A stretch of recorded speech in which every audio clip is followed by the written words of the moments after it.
like Shakespeare wrote poetry.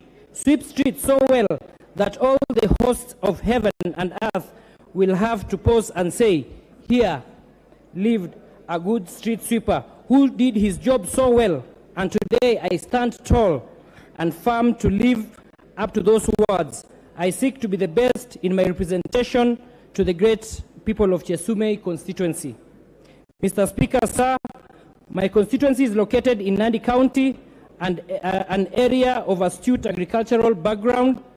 And as I stand here, I stand on top of dilapidated roads in which I seek to be the solution for my people, for them to be able to move their products from the villages to the markets. First affected amongst many others are the tea farmers, who are having an horrendous task faring the same due to bad roads. As over the past few days, we've witnessed not less than 3 lorries overturning as the drivers are unable to navigate through the bad roads. Just to mention a few roads within my jurisdiction which need urgent attention is the Baraton Samo, Chemuswa Danger, Kimondi, Kaiboi, Lelmoko Angechek, Belekina Masaba roads, amongst others. This will go forth to ensure proper road network to the success of government programs for now and the future, as we are aware of the distribution of NPK fertilizers, which is destined to smallholder tea growers across the country. Mr. Speaker, sir, the government also a few days flagged off a consignment of DAP fertilizers to the farmers, and as we commit to provide affordable farm inputs through subsidy, which is a strategic intervention that will put the country on the right path as far as food security is concerned, I wish to call for proper and equal distribution mechanisms to enable all farmers, including those right in the interior and remote areas, to receive the subsidized fertilizers, as we utilize locational administrators for easy access to the farmers. Mr. Speaker, I represent qualified but unemployed young people whose faith and hope are pegged on me to look for jobs opportunities for them to get meaningful livelihood and provide themselves and their families. Mr. Speaker, sir, as a young legislator and a first-timer, would beg to know what criteria is used in giving people to speak in this house, because I've been in the queue for a very long time. But because I'm seeing my time has gone, then I will give the motion next time, but would like to be given equal opportunity so that you can be speaking. Honorable members, I know the honorable member has made a maiden speech, but as you make your maiden speeches, be relevant to the motion on the floor. The good member has made a very good speech about his constituency and made no reference to the motion on the floor.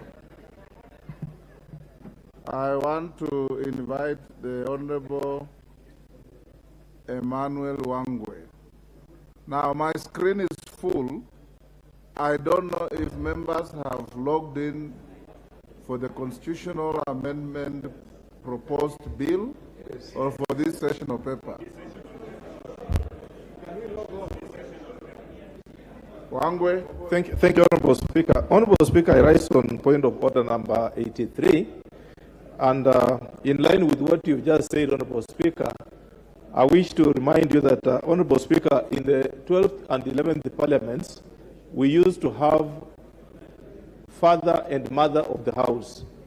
Honorable Speaker, as we progress into the 13th Assembly, we seem to be assuming that we don't have father and mother of this house.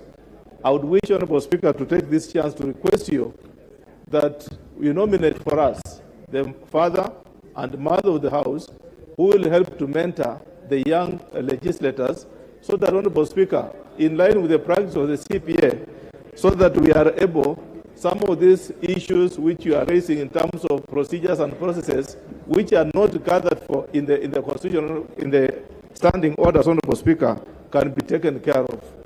Honorable Speaker, as I raise that, I may maybe just make a slight contribution using this chance also towards the session paper which has been proposed. I wish to support it, Honorable Speaker, especially, Honorable Speaker, the clauses which provide for the safeguarding of human rights for our people who are going to work outside this country, Honorable Speaker. Honorable Speaker, it really perturbs you to find that our girls, our boys are going out of this country unguided in law. And Honorable Speaker, when they return, instead of them returning back with success, they return back as packed cargo just because they've been mistreated, they have been butchered, they've been murdered, and Honorable Speaker, some of them have not been returned. So it's important, Honorable Speaker, that we approve this sessional paper for this, through this 13th Assembly, so that, Honorable Speaker, we can protect those who are working overseas and even within our industries, Honorable Speaker. Honorable Speaker, I beg to support.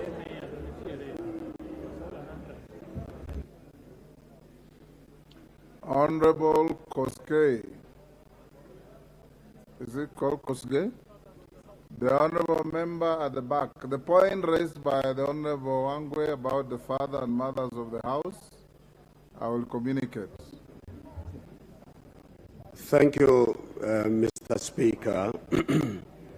I take this opportunity from the onset to support the motion on the floor.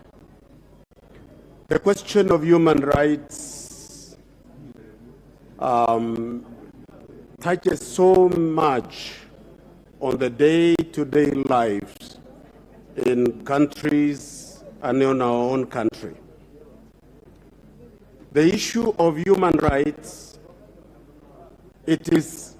should be understood as a moral entitlement that every individual in the world possesses, given by God, and that being a human being, you are entitled to that right.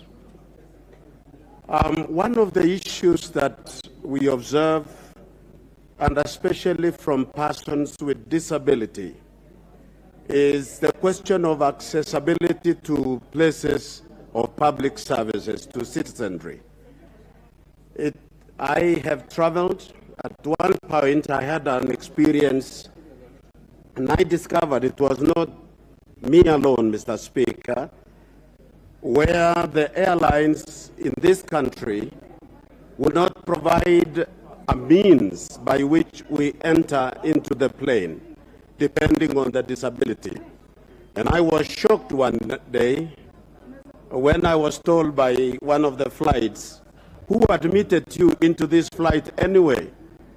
But after bringing to the attention of the House through various committees, I was surprised to learn that people and some of the companies don't think that it is a human rights issue. And therefore, I support this bill or this motion this afternoon.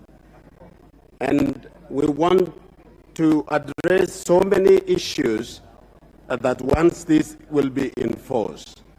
So, Mr. Speaker, I support the motion.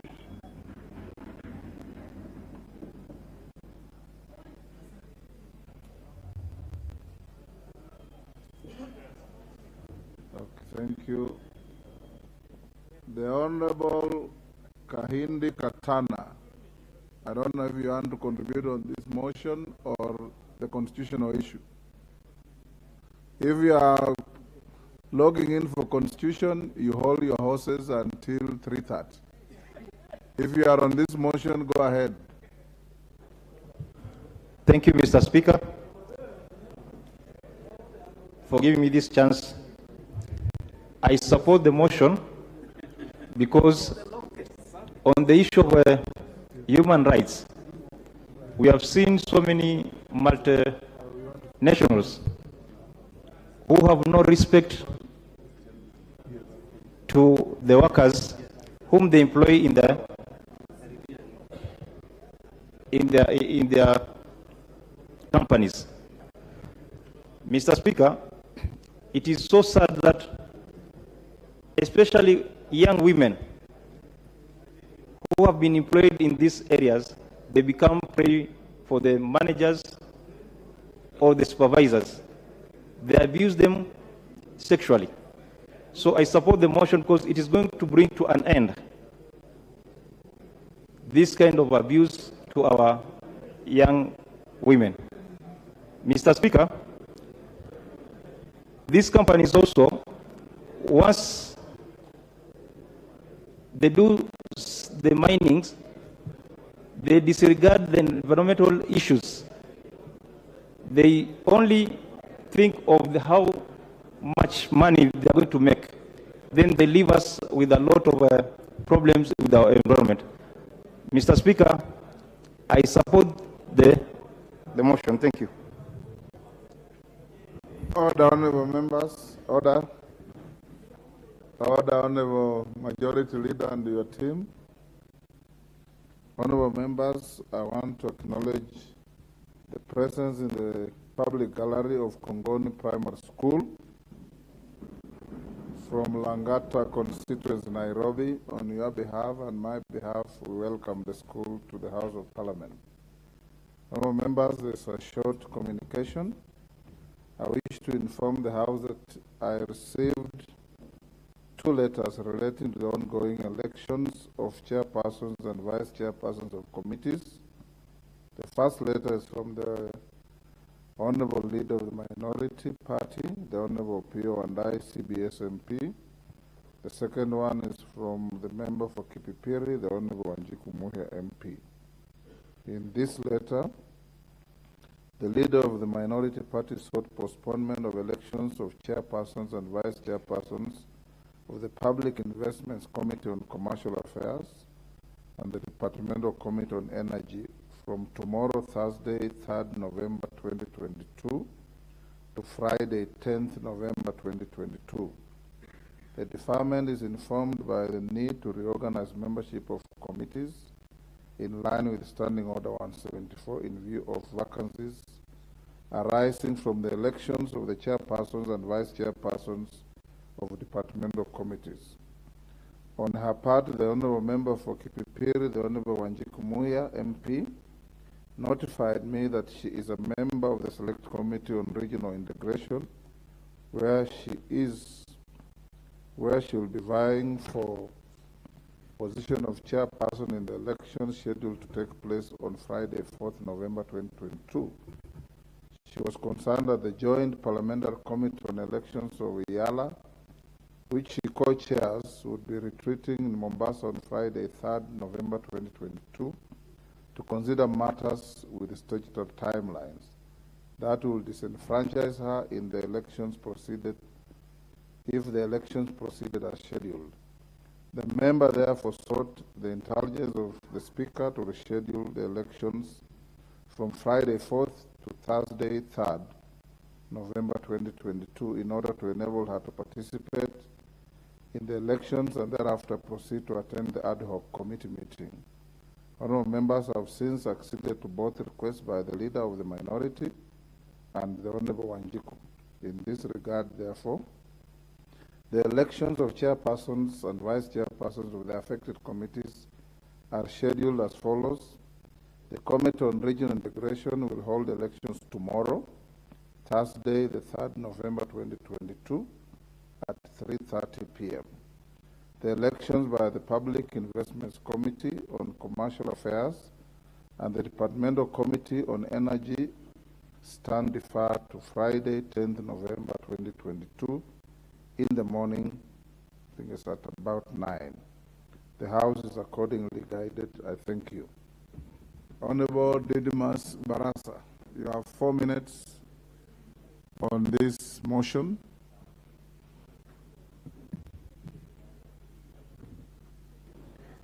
Thank you, Honorable Speaker, for giving me this opportunity. Even as I support this sessional paper, Honorable Speaker, I know for a fact that this is not the first time that we are having such thing before this House, Honorable Speaker. Honorable Speaker, Factories and Other Places of Work Act of 1997 was repealed to Occupational Health and Safety Act of 2007 that specifies and makes it mandatory that all employers, that all institutions, whether government or private, must be able to employ a safety and an environmental officer who will assist them mitigate against risks that employees may face, Honorable Speaker. Subsequently, this act birthed an institution called the Directorate of Occupational Health and Safety, who is supposed to annually audit all institutions, whether government and private, on annual basis, to be able to approve their preparedness, their willingness, and their response to the very many risks that employees face, Honorable Speaker. So, as a House, what we should be asking ourselves is whether the Directorate of Occupational Health and Safety is doing her work in line with the legal provisions or not. We even have National Environmental Management Authority that is supposed to audit institutions, those that are not able to deal with the mitigations against the environment that are dealt with by this National Environmental Management Authority, Honorable Speaker. And again, another question that we should ask ourselves is whether NEMA is doing enough to ensure that our environment are protected. Even the Employment Act, Honorable Speaker, it puts the responsibility of ensuring that the very basic rights of employees by the employer are taken care of. This is not limited to things to do with the child labor. So I know, Honorable Speaker, that even as we approve this sessional paper, we already have enough laws in this country that it takes care of these particular risks, that it takes care of the interest of employees in terms of working in a very safe environment. We are aware, Honorable Speaker, that thousands, or if not millions, of people in this country who have contracted various occupational diseases and ailments because of the working conditions, Honorable Speaker. The reason as to why this House and the Constitution allowed for the passage of the law that takes care of injuries that an individual might get or sustain from work-related issues was to put the responsibility on institutions to put much efforts in protecting the rights of employees, Honorable Speaker. Honorable Speaker, I think time has come where we need to look at the Work Injuries and the Benefits Act to be able to increase those benefits. If that is what will make everybody who is an employee in this country, whether government or private, to put much efforts in ensuring that employees works in an environment that is conducive, that will not make them prone to contracting this occupational ailment, Honorable Speaker. With these very few remarks, I support, but I say yes, we have enough existing laws against what is being proposed here, and it is up to this government, it's up to this House to ensure that institutions charged with the responsibility of ensuring work environments are conducive do what we expect them to do, Honorable Speaker. I support. Honorable Majority Leader, in keeping with my earlier direction that your debate will be interrupted at 3:30, Order Minority Whip. Understanding Order 96, you may have to get a member to move the House to adjourn debate, get a seconder. We put the question, then we go to the constitutional debate. The Honorable Pokose.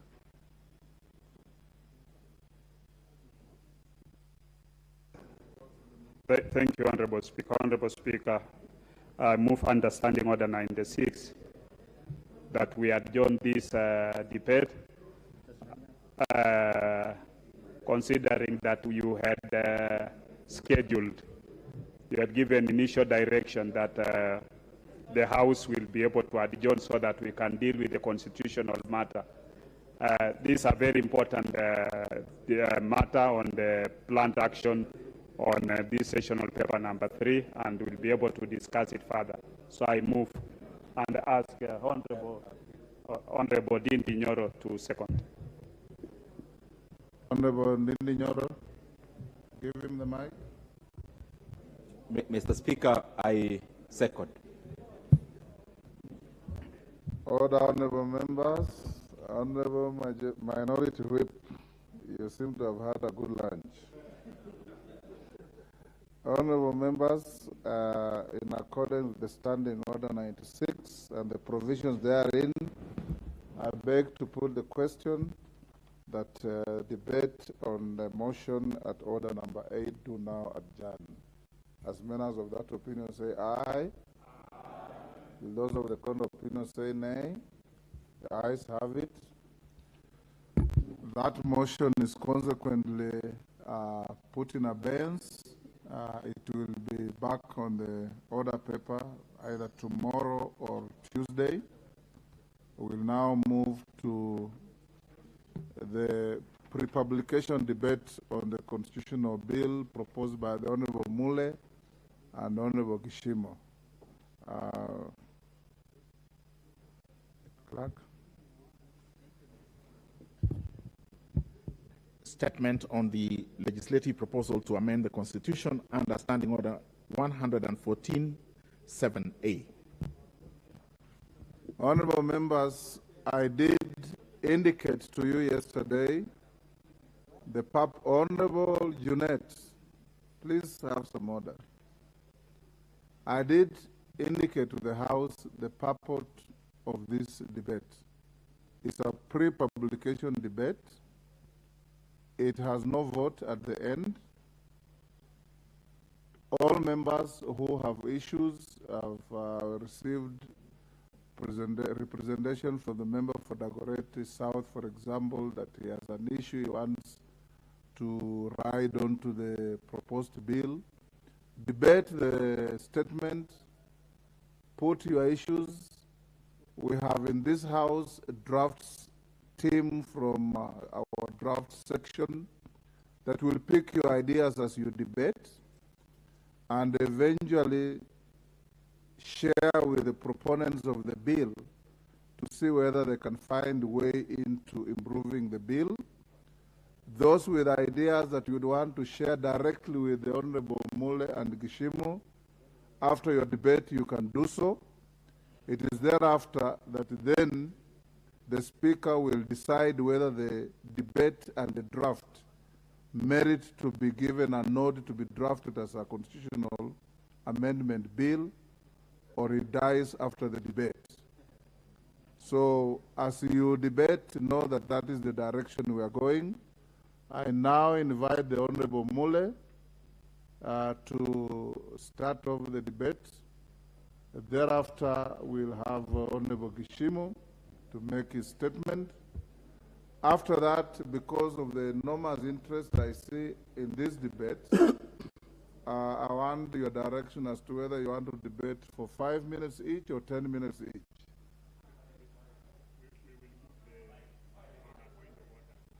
Yes.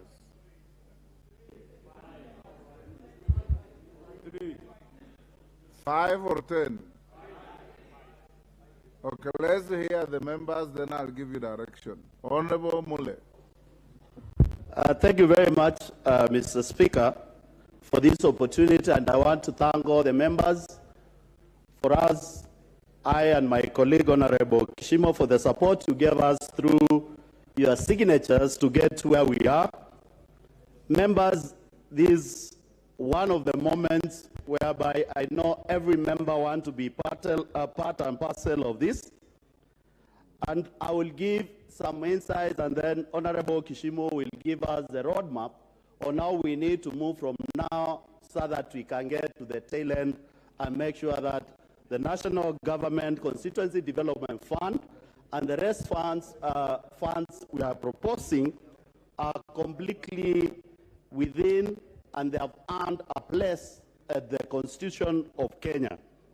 I want to remind members the journey for the former so-called CDF began in 1999 with Honorable Engineer Karue, whereby he had proposed, and it was not easy until sometimes later in the year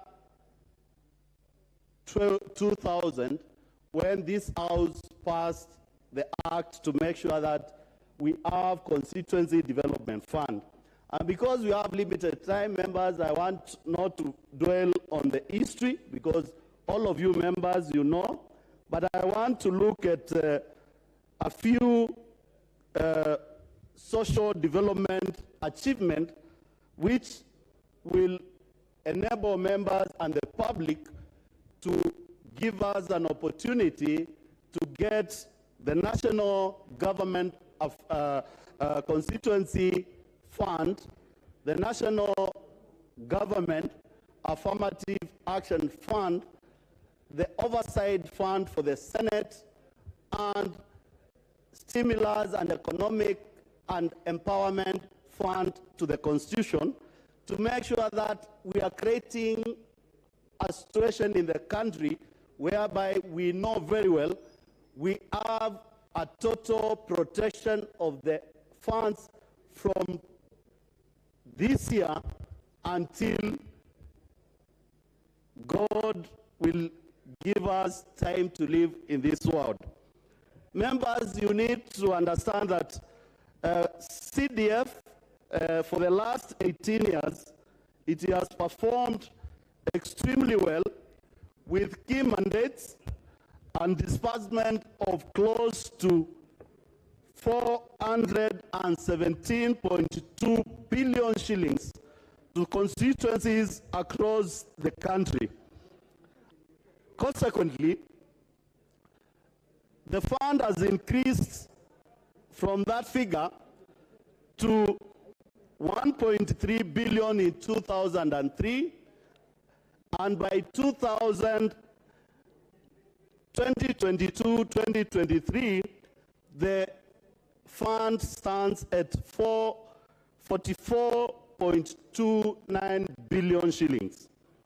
Members, I know you know exactly what CDF has done on the ground at the grassroots level, and I just want to put to the public and members in this house why we need to protect this fund and the other funds to make sure that we move forward and Kenyans and the future of this nation, and especially the constituency we develop, are completely safeguarded.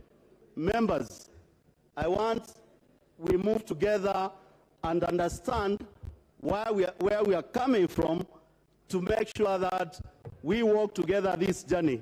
It's not a simple journey, but I know at the end of the tail end, we'll manage to convince members, and will be 290 members in this house to make sure that we attain the two-thirds rule, so that we can be able, two-thirds, to be able to enact this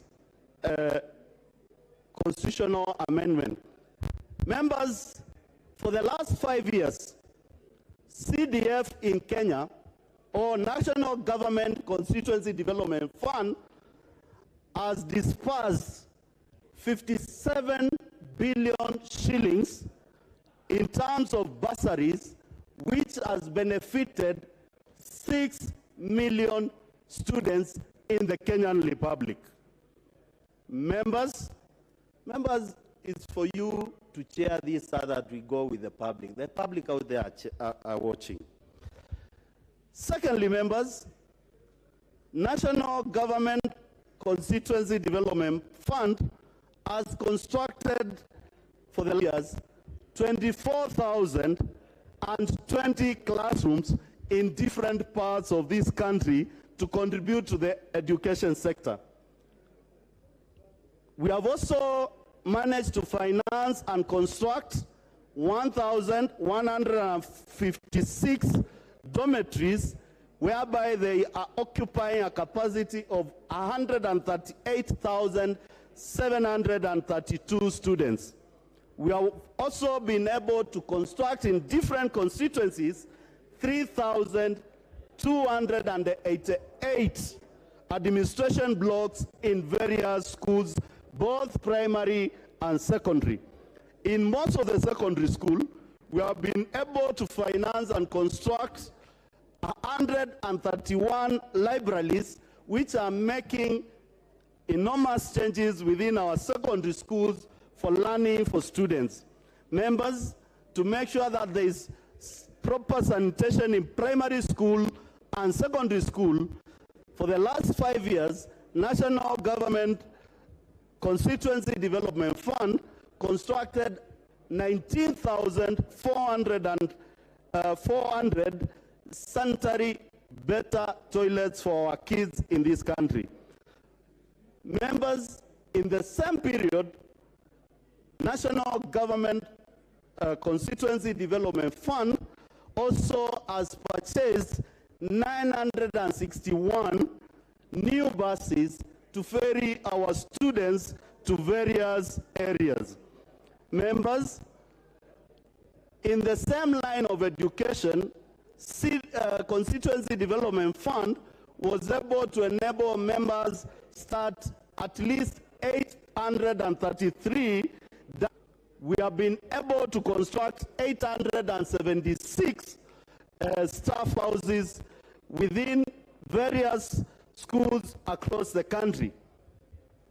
In partnership with KMTC, or Kenya Medical Training Campus, we have been able to assist KMTC across the country to do 190 lecture halls and 67 administration blocks within the campuses. Members, you know very well, quite a number of members have been able to partner up with the government to put up TTIs, Treasury Technical Institute, in various constituencies, and at the same time we have been able to do 10 lecture halls in those TTIs and 71 administration blocks. In the last 5 years, members, as members of parliament, you are able to allocate at least 57 billion shillings to bursaries to make sure that we keep students in school. As you are aware, members, at this moment, I know every member in this house is under pressure from the public and the community and the constituency we represent to make sure that students are in school and they are in safe hands. Mr. Speaker, in the security sector, this fund has been able to give us an opportunity to create national government administration offices totaling to 193, assistant chiefs and chiefs offices totaling to 2,102, police posts for security in our constituencies totaling to 1,091, new police staff houses 350, and new facilities within. Mr. Speaker, and I want to inform this House, this is one fund whereby it has elevated students who have not been able to understand they will make to the end through education.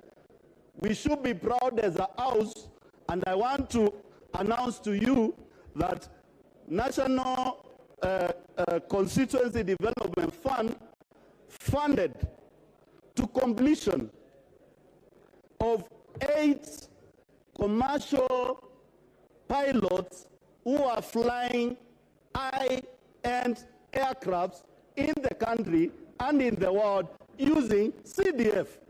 What else are we looking for? I spoke with one of the pilots the other day, members, and this is a very fascinating story. And this pilot is willing to come and give testimony from 4 all the way to become a commercial pilot of Boeing 87, he has been enabled that by CDF. Members, this fund, it is a fund which has earned itself a place in the Constitution. And why we had to sit down and discuss quite in length with members, with my colleague, is to see we stop the people and the busybodies who are trying to kill the noble ideas which had been started by our colleague, Honorable Engineer Karue. Members, I want to say this so that I can give Honorable Kishimo to give us the roadmap and we allow members to ventilate. This is a journey we are not relenting whatever comes. This is a journey we'll walk as members from both sides of divine to make sure that we safeguard this idea which will develop this country to the next level. Members, I know we are also carrying on board the national government affirmative action, which is taking care of the opportunities to our women reps in this house. We are also thinking outside the box to make sure that the senators have a fund which they can use to make sure that they oversight the counties. We stop the menace of corruption and looting of county monies from the counties through rogue administrations within the counties. And lastly, we are also looking forward whereby we have economic stimulants and empowerment fund which will take care of the women, the men. And when I say the men, some people are looking at me as a man. There are quite a number of men out there who need support from government, who need to be empowered to deal with the girl child, who need to be empowered to make sure that they complement the girl child when they marry, they are at the same level. Members, the same empowerment fund will carry along board people living with disability in this country, and we make sure that people living in disability in this country, they feel that they are part and parcel of the economic power in Kenya, and they can have a stake at economic building in this country. So, members, I want to urge you, as we debate today, we and my colleague, we want to hear your views, how we can improve on this, so that we can get to the second stage, and I can assure you, we are ready and we are equal to the task to amend the Constitution through parliamentary initiative without spending a single penny from the public, through this House. Through this House. And that is the power we have been given by the public when they elected us in August. We must change the way things are done in this country. We must put the authority and the power we are being given by the people to make sure that we safeguard them. Mr. Speaker, I want to rest my case there and request my colleague, Honorable Kishimo, who we are ready to walk to this journey. I know it will not be a walk in the park. It will going to be ups and downs, but we are ready to make sure that we safeguard all these funds and make sure that Kenyans have value for money at the end and for the future, and forget about the busybodies who think members of parliament are part and parcel of the committees. And I know Honorable Kishimo will give you how the funds are structured and how will.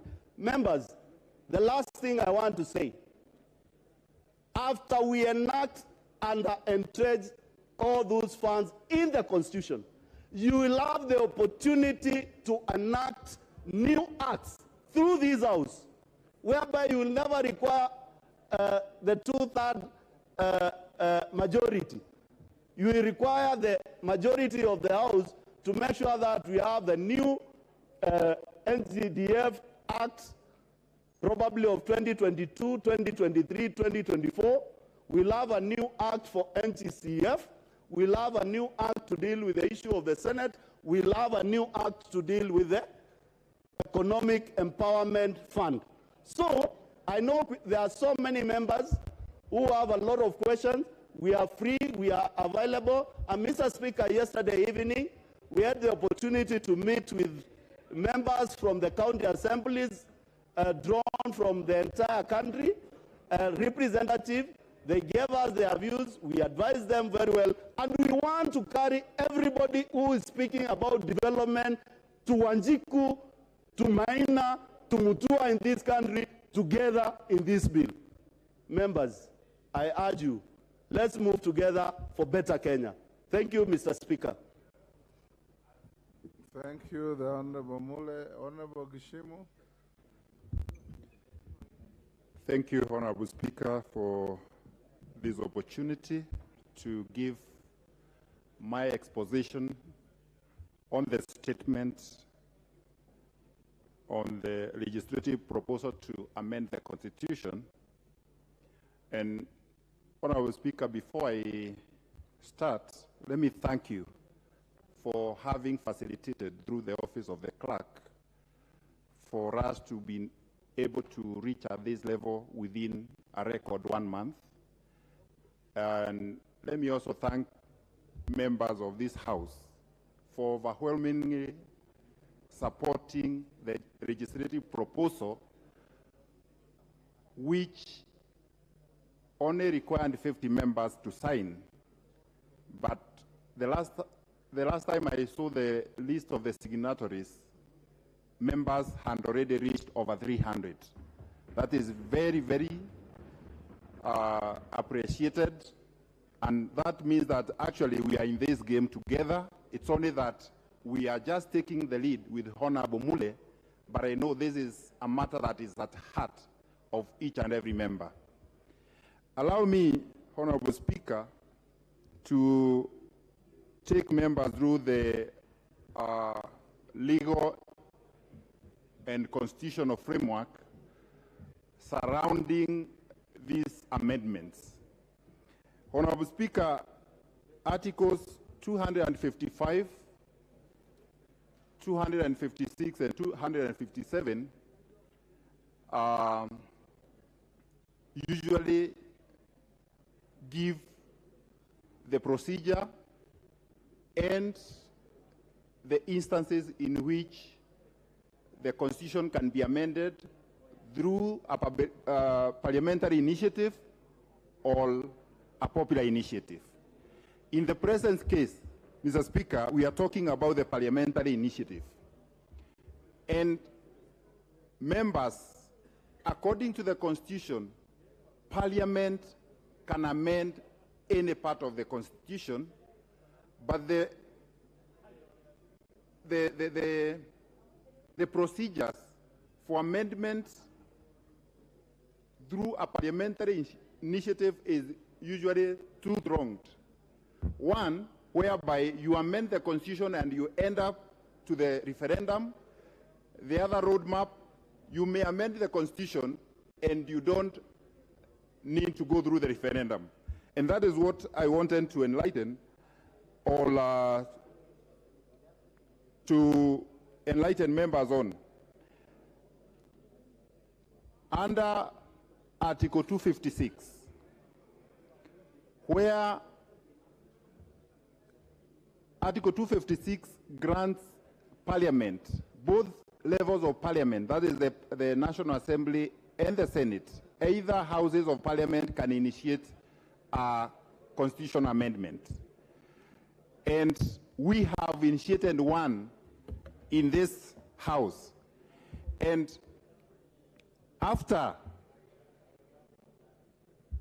the publication of the bill, the House or the bill will be read for the first time in this House, and it will require that we have a whole 90 days for the public to weigh in, for public participation, before the matter is reintroduced back to the Parliament for the second reading.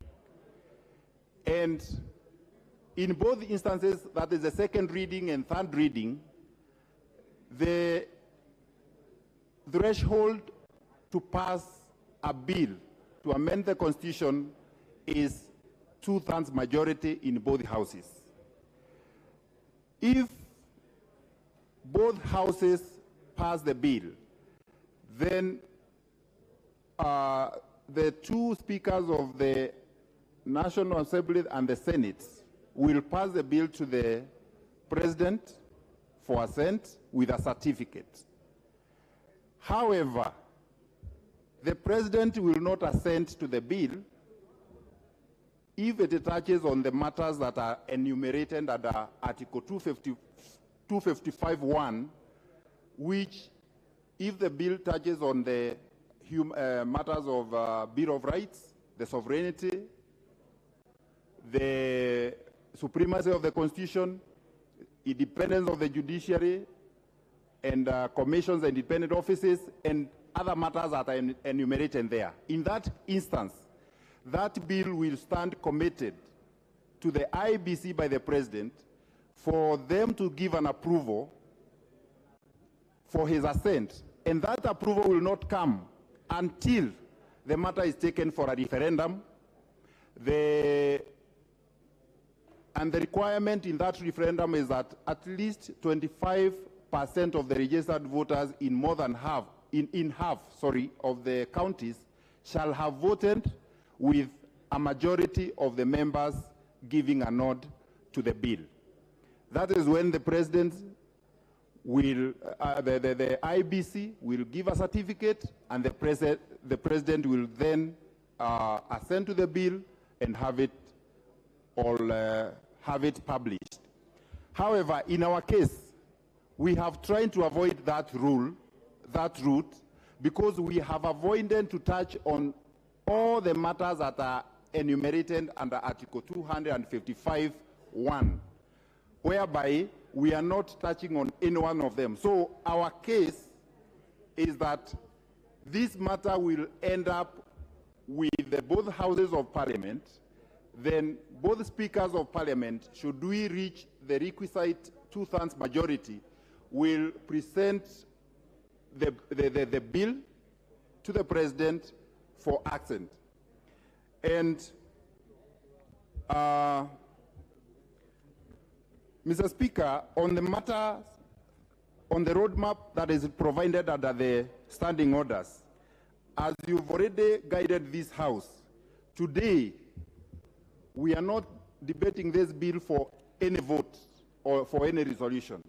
We are just giving the House an opportunity to give general comments, which will be later be collated and taken into account by the committee that will be given the responsibility to take this matter forward, which your Honorable Speaker has already given, that NGCDF committee will be steering further discussions in the matter. Honorable Speaker, and for the interest of the members, towards the tail end of the 12th Parliament, the Procedure and House Business, House Rules Committee, which is under the leadership of the Speaker, presented to this House the amendments to the standing orders, and that is how standing order number 114.7A was introduced in this House, because of the importance of constitutional amendments. The roadmap towards an amendment of the Constitution was given preference in that amendment. And one of the areas, or actually the first step, is to have a legislative proposal, which we've already have before this House. The Speaker has already allowed members to make, or the sponsors to make statements, which we are already making, so that members can weigh in and give their general comments. Then after this, these comments of the members, there will be a facilitation for collation of these comments. And that is why we are urging members, kindly, if you can give your views as to how we can be able to enrich these amendments, that will be the best thing, because they will be picked by the committee that will take over the matter from here and be able to guide the House ahead. Then after the collation of the comments, the committee will also give members another opportunity to appear before it and the other stakeholders, including the AG, the commissions, and the independent offices, and including the Senate. And this, Honorable Speaker, thank you, have given a very good guidance. There were fears by the senators that we might discuss and pass this bill as it is before their input. They will have an opportunity at the next level to give their views, and any other person interested. The whole country will also have an opportunity, because we will have a whole 3 months after the first reading for us to be able to reach out to every other part of this country, being a constitutional amendment. Mr. Speaker, lastly, after all this is taken, there will be what we call harmonization of all the views that have been collated from the views from this House, from all the stakeholders, and at that point, that is when the bill will be published for first reading and introduction into the House.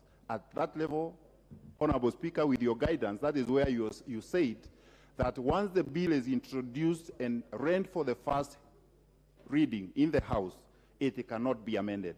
And that is why this roadmap, this period is very, very important, so that all people that have an interest in the matter can be brought on board.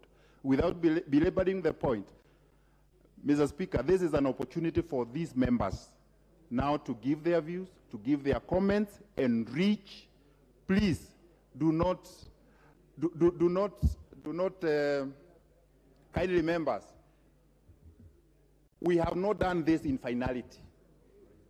So we beseech you not to seem to be like you're correcting us.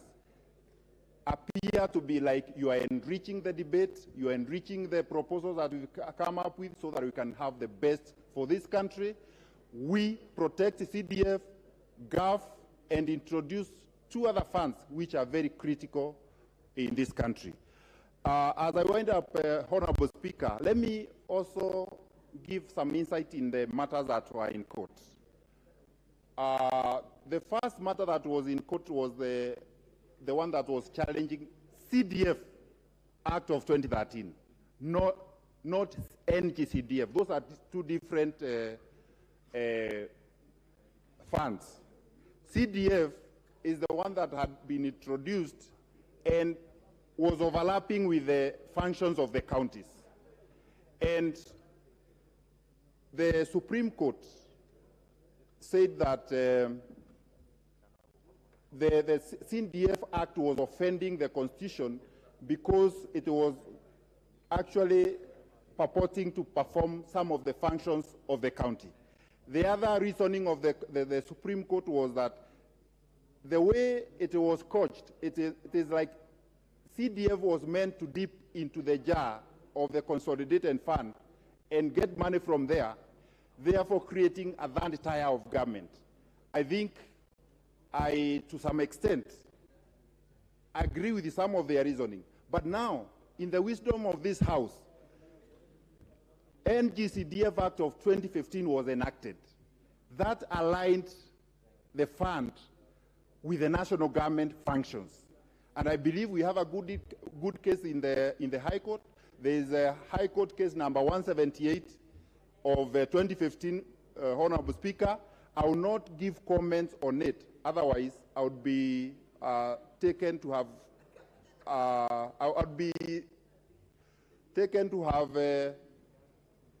gone against the rules of this House under the Standing Order number 89, the sub judice rules, because this matter is active in court. It is alive. It has I'm informed by the litigation department that this matter has a date for submissions on the 1st and 2nd of December. Thereafter, judgment will be given. Honorable Speaker, I rest my submissions, and I urge these members to support our statement and move this country forward through the support of the poor, the poor parents, the poor children who cannot otherwise access education without bursaries, which is also stemming from the NGCDF. Thank you, Honorable Speaker. Honorable members, you've heard the proponents of the bill, the proposed bill in its pre-publication stage. What follows now is not debate as such, but general comments to engage and enrich the proposals put forward. Honorable Otieno Amolo.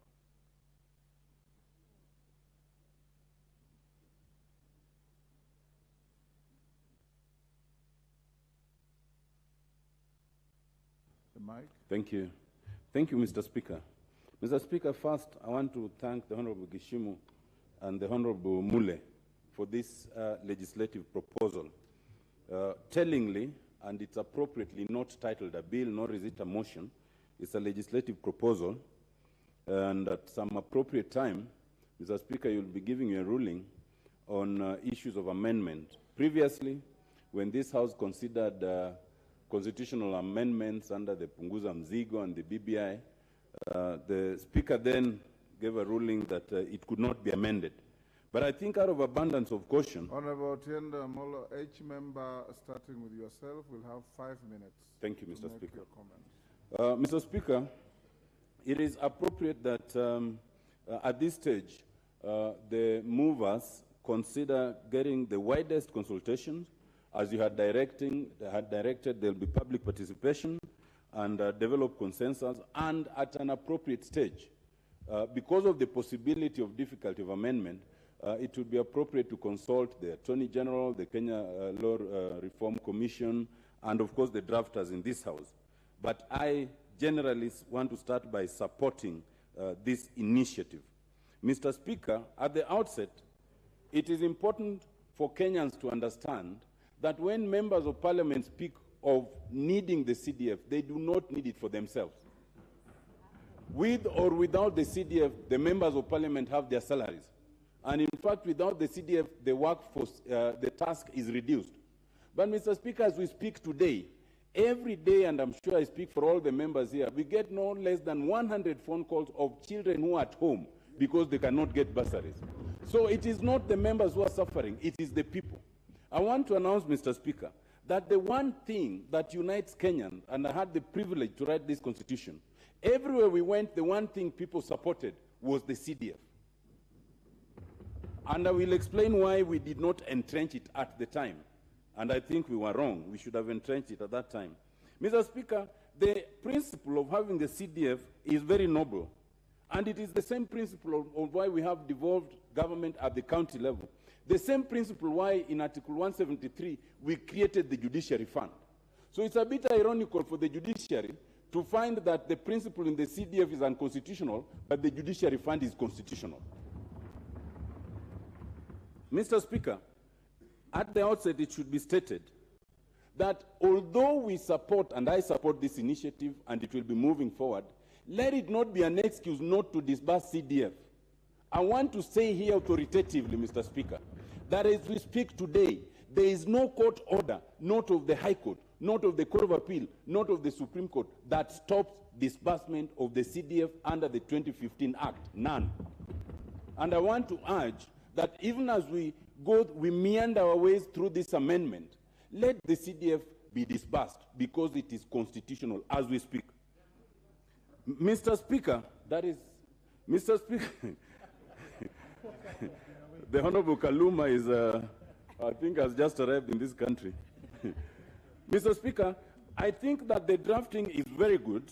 If you look at the drafting in terms of the proposal in 204A, it is appropriately placed because it comes immediately after the provisions on, on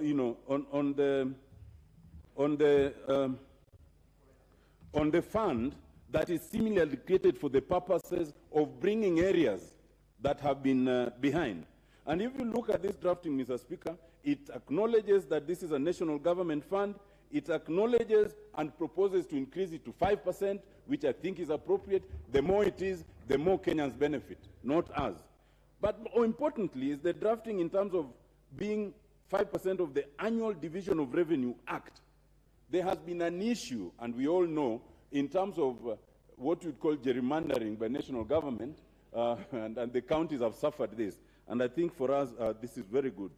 Mr. Speaker, I also want to note, however, that I will ask my 200 members to consider 2042. Insofar as it proposes that the funds be allocated and considered under Article 2062C. I want to caution, Mr. Speaker, that the effect of that drafting is essentially to make this fund a charge on the consolidated fund. And I do not think that's what they intended. We do not need to go that way. Once we've put the percentages and we are the budget-making body, it becomes automatic. We do not need to make it a charge on the consolidated fund. Mr. Speaker, I support the idea of creating the Senate Oversight Fund and the Affirmative Action Fund. We can debate the percentages, that is fine. But, Mr. Speaker, I urge them, and only 2 more minutes, Mr. Speaker, I urge them to consider restricting it in 2 ways. One, it cannot be a fund to the senators to use if you are the senator for Siaya to go and use in Mombasa. Those funds must be restricted to the county where you are elected, and that so far is not done. And secondly, there must be a distinction between elected senators, elected members, and nominated members. Those nominated may not have equal responsibility as those who are elected. Otherwise, Mr. Speaker, I think this is a good initiative. I think that this is one of those areas that require bipartisan support and consensus. And when it comes to Treasury, we expect that although it's a money bill, Treasury will support us. This is where, Mr. Speaker, we must assert ourselves as Parliament. If we cannot assert ourselves here, we will never assert ourselves anywhere. Let it be the first constitutional amendment. Thank you, Mr. Speaker. Thank you, Honorable. The Honorable Lotte Titus from Kacheliba.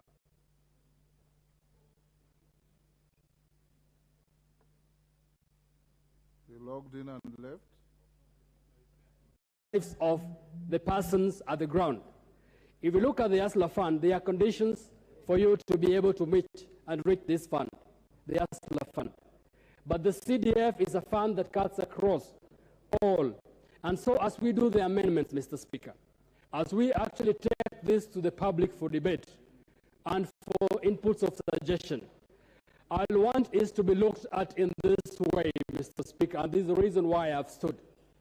It is stated, and I want to appreciate what you've said, that there are drafters in this House that are picking what members are saying for it to be included when the final bill comes up. I do not understand why this funding was only locked to security and education. I think there are other things that this fund is supposed to do, and because we have been given time now as members of Parliament to actually put this into our Constitution, I want the members, and also the members of the public, the members of this House and the members of the public, including the Senate, to open up the space that this fund can do. Currently, as we speak, Mr. Speaker, we actually know that Schedule 4 of the Constitution gives effect to what the national government can do and what the county government can do. CDF is anchored on the national government. And I want it to be clear, because if you look at what the national government does, sometimes we find that there is a replication of what the county government are doing. Water, for example, is done at both levels and different capacities. I will want, Mr. Speaker, to urge this House to consider including water, because the people that are suffering even now are the members of Parliament. People are calling the members of Parliament even to supply water. And yet, we are told this is a county government function. I want members, as we debate on this motion, as we look at how we can actually entrench this into Constitution, for us to look at how CDF can be able to handle the issues of water. In any case, 80% of Kenya, 85% is arid and semi-arid, and the issue of water is key.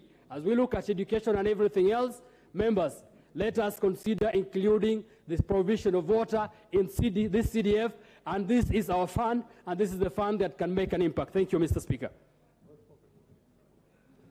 The Honorable Jane Kihara.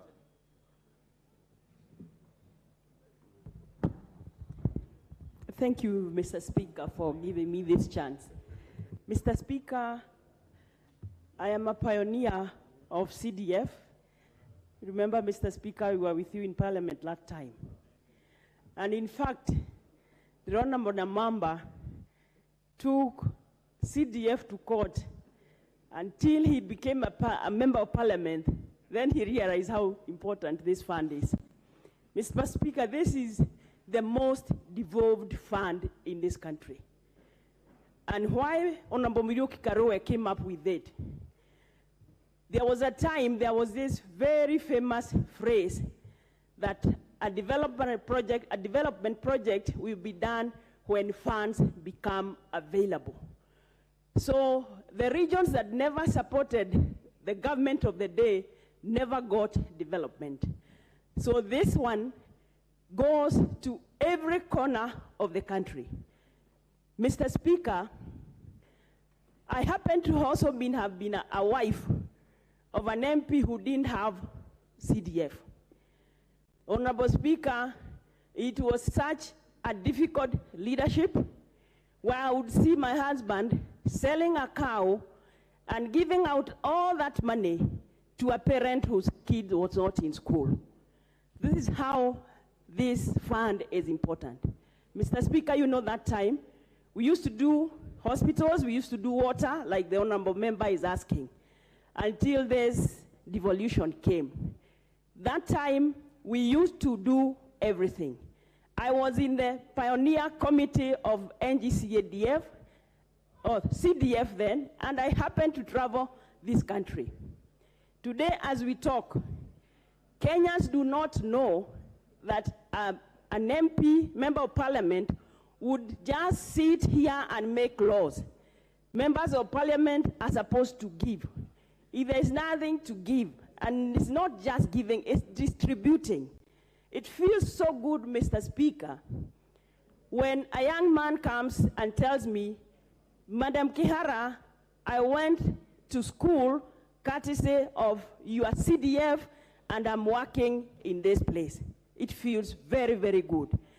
As we talk, calls are coming because we need, these people need bursary. Bursary is very key, and in fact, if there is a segment of bursary that goes to county government, I wish Honorable Geshibo and Honorable Mule would bring it to CDF, channel it through CDF, because we are the people who are with the students and the parents, and we know where it bites. Mr. Speaker, let me say this. I happen to have been at the place where this idea by Mr. Mule, Honorable Mule and Geshimo was muted, and I thought this is the greatest idea. Today, if we don't have CDF, this marginalization would go to the regions that have not supported a particular government.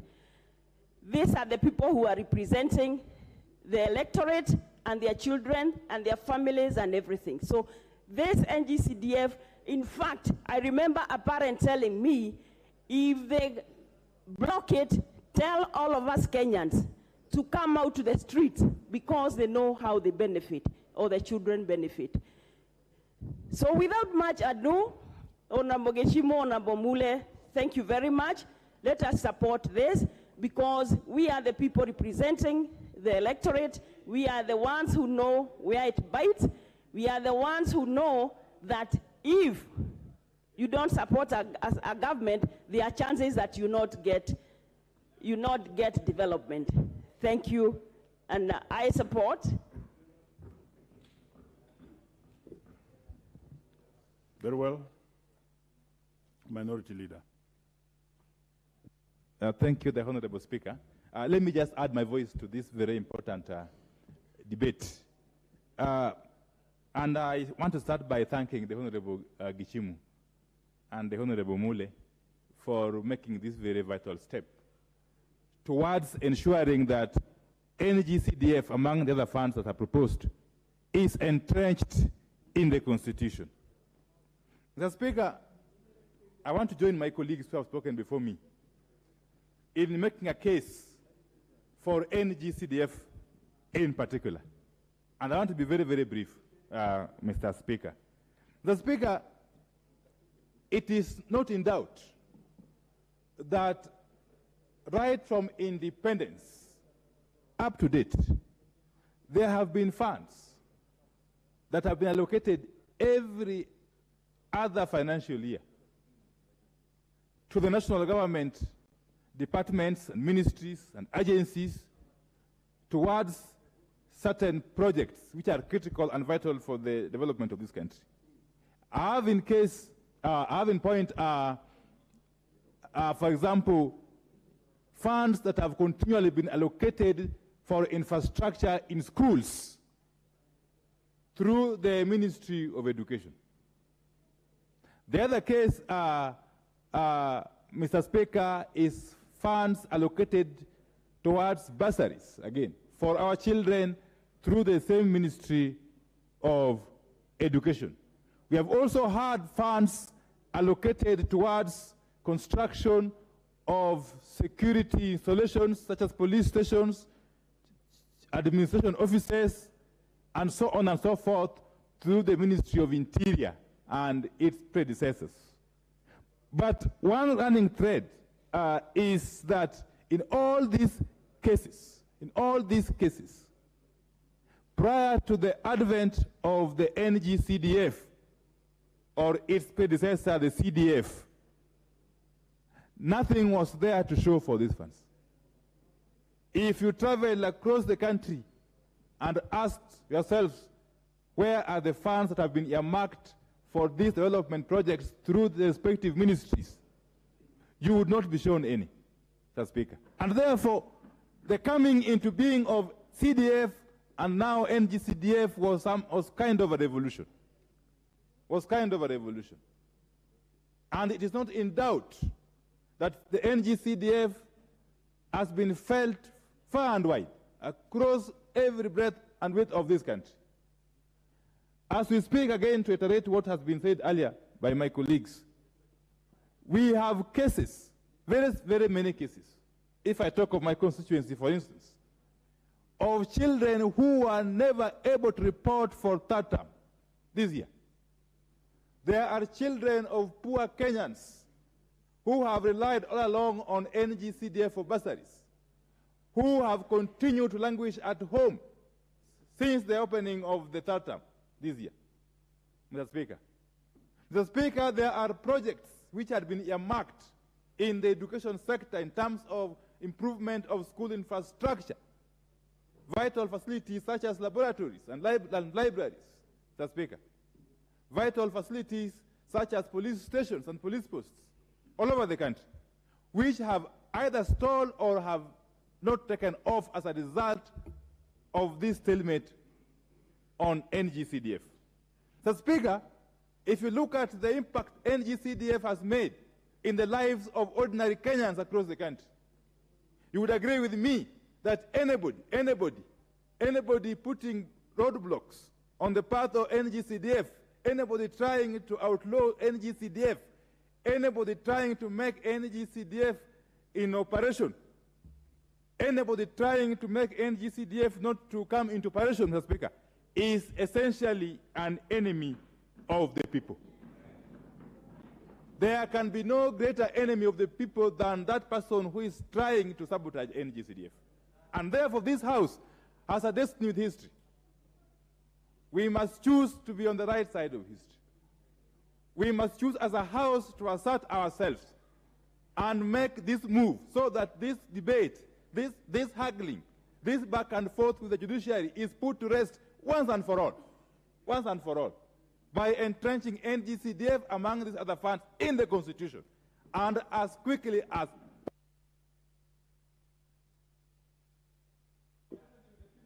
Very well. Very well. Dr. Robert Pokose. Thank you, Mr. Speaker, sir, for allowing me to join my colleagues on making comments on this constitutional amendment by the Honorable Kishimu and Honorable Stephen Mule, member for Matungulu, and member for Gishugu, respectively. Honorable Speaker, when you look at the proposed legislation, constitutional legislation on CDF, on national government constituency, on GAF, on the Senate,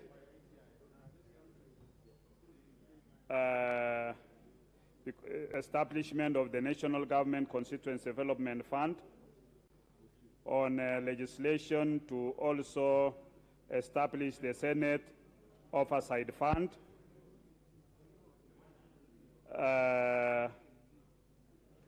this, Honorable Speaker, is a very progressive amendment. I remember last year when we had the BPI fraud, in it there was also a proposal. It had some good proposal like amendment to the CDF and making it a constitutional provision. And I think Honorable Mule and Honorable Gishimu has seized the better parts of that proposed amendment to be able to do something that I would say noble, because CDF has done a lot. Even when you go to the county, you might not see any, in other counties, you might not see any serious county project, but you'll always see this is a CDF project. Is it a classroom? Is it a chief's office? Is it a DC's office? DCC's office? Is it an ACC office? Is it a police station? And many other projects that have been done through CDF. Not just that, we have, as my colleagues have said, we've seen students benefiting through CDF allocations. Honorable Speaker, even as we speak now, many of us are getting calls from our constituents. When are we dispersing the bursaries? Because many of the parents, I'll talk on behalf of the great people of Endebess. You have many needy students who their education is almost wholly dependent on CDF. We have infrastructure for schools, which has been improved through CDF. So I think making it, putting it into our constitution to protect this very important fund is an obligation for this House. And I hope that members will need to take note, because we will need to have, when the time comes, as it is going to be published now, it will take, maybe for the new members, it will take 90 days. After 90 days, then we can have second reading of this bill. Then, because it's a parliamentary initiative, it needs 2/3 of our support, and it will also go to the Senate to get 2/3 so that this bill can be actualized. My only take, Honorable Speaker, is the proposed 5%, whether it is able to be accommodated within our budget, or it will be, or it needs some bit of amendment before it is published to maybe 3% or even 3.5, because we need to be also realistic in terms of that. Yeah, that is my suggestion, but you have your own suggestion. But hopefully, let's hope the economy will grow. With those few remarks, I'll support this amendment. Very well. TJ Kajwang.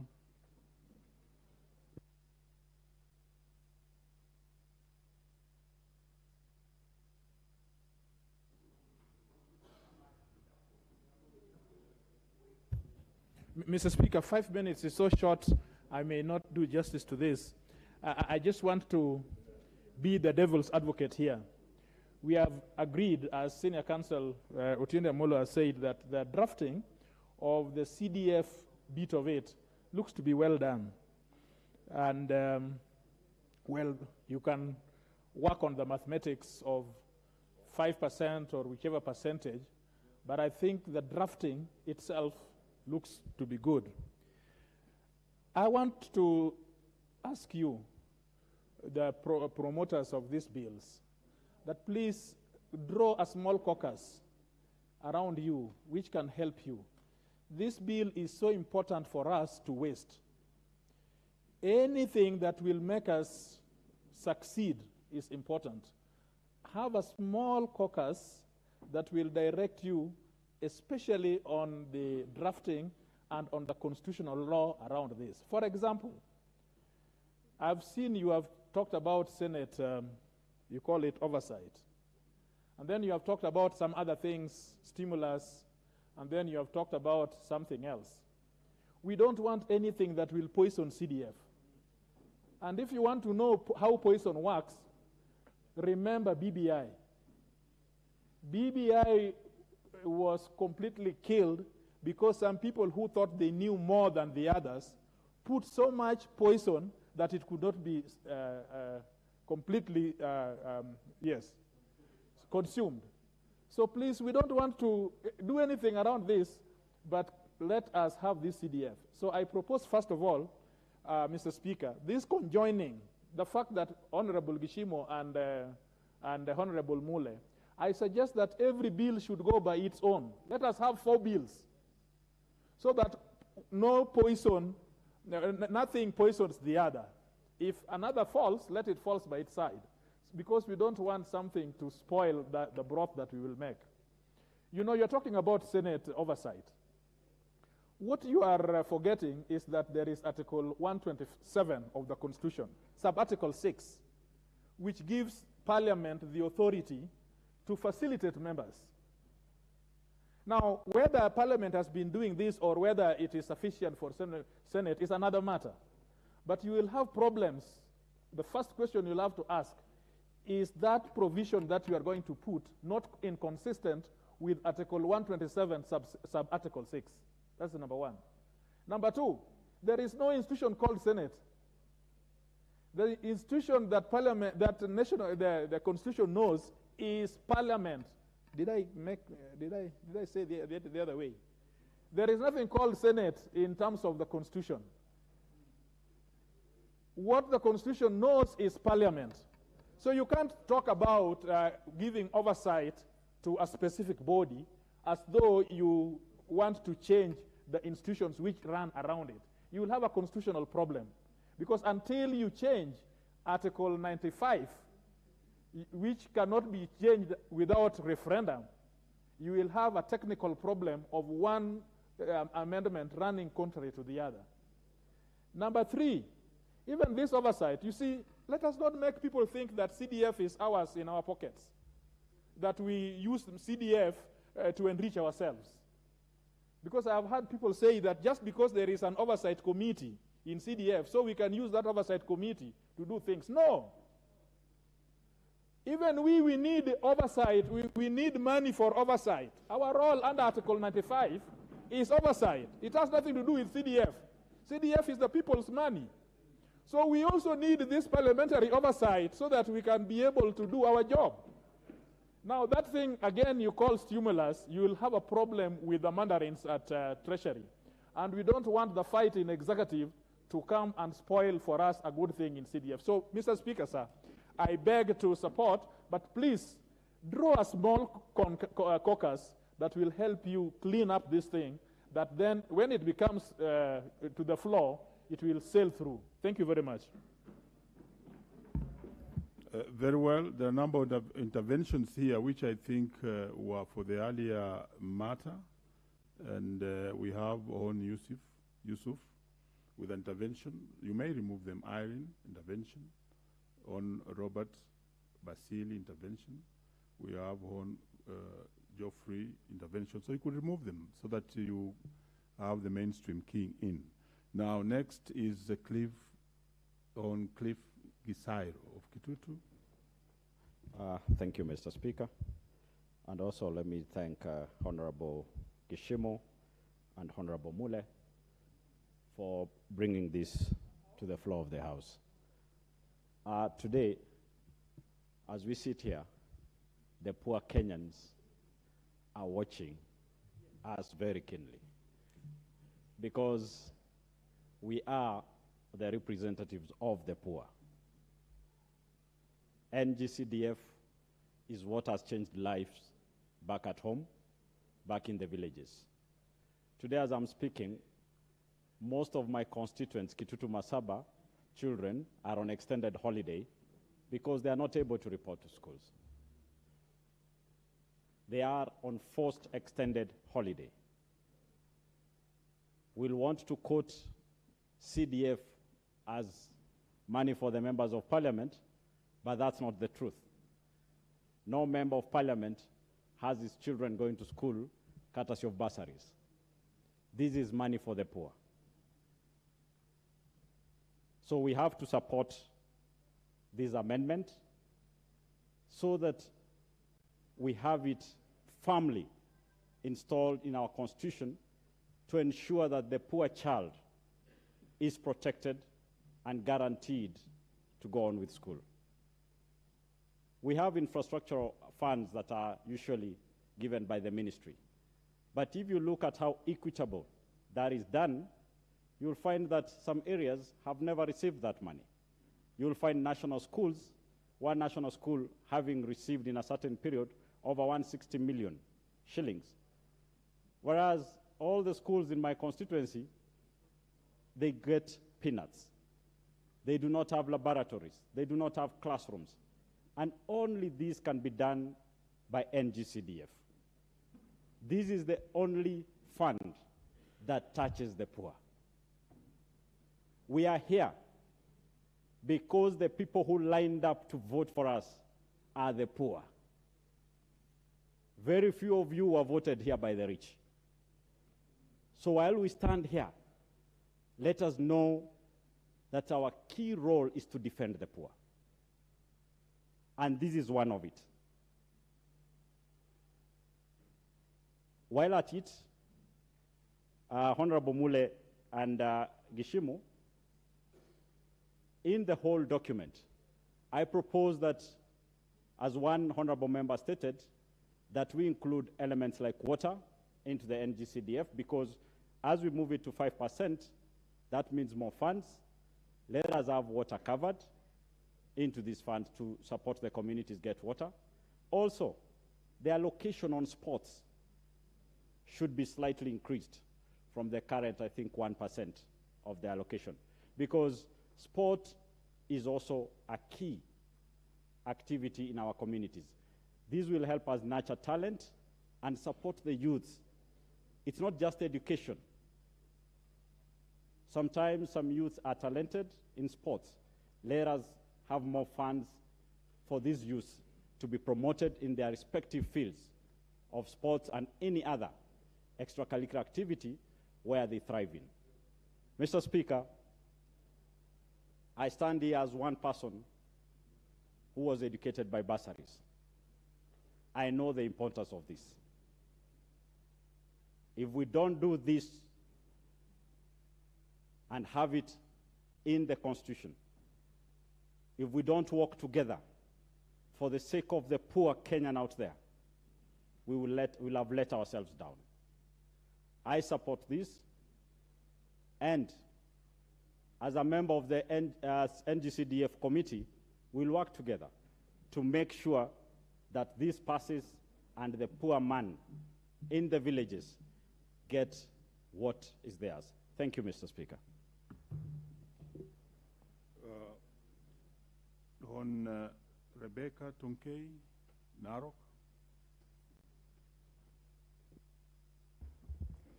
Thank you, Mr. Speaker, sir. First of all, I want to thank the Almighty God for giving me this opportunity to serve in the August House.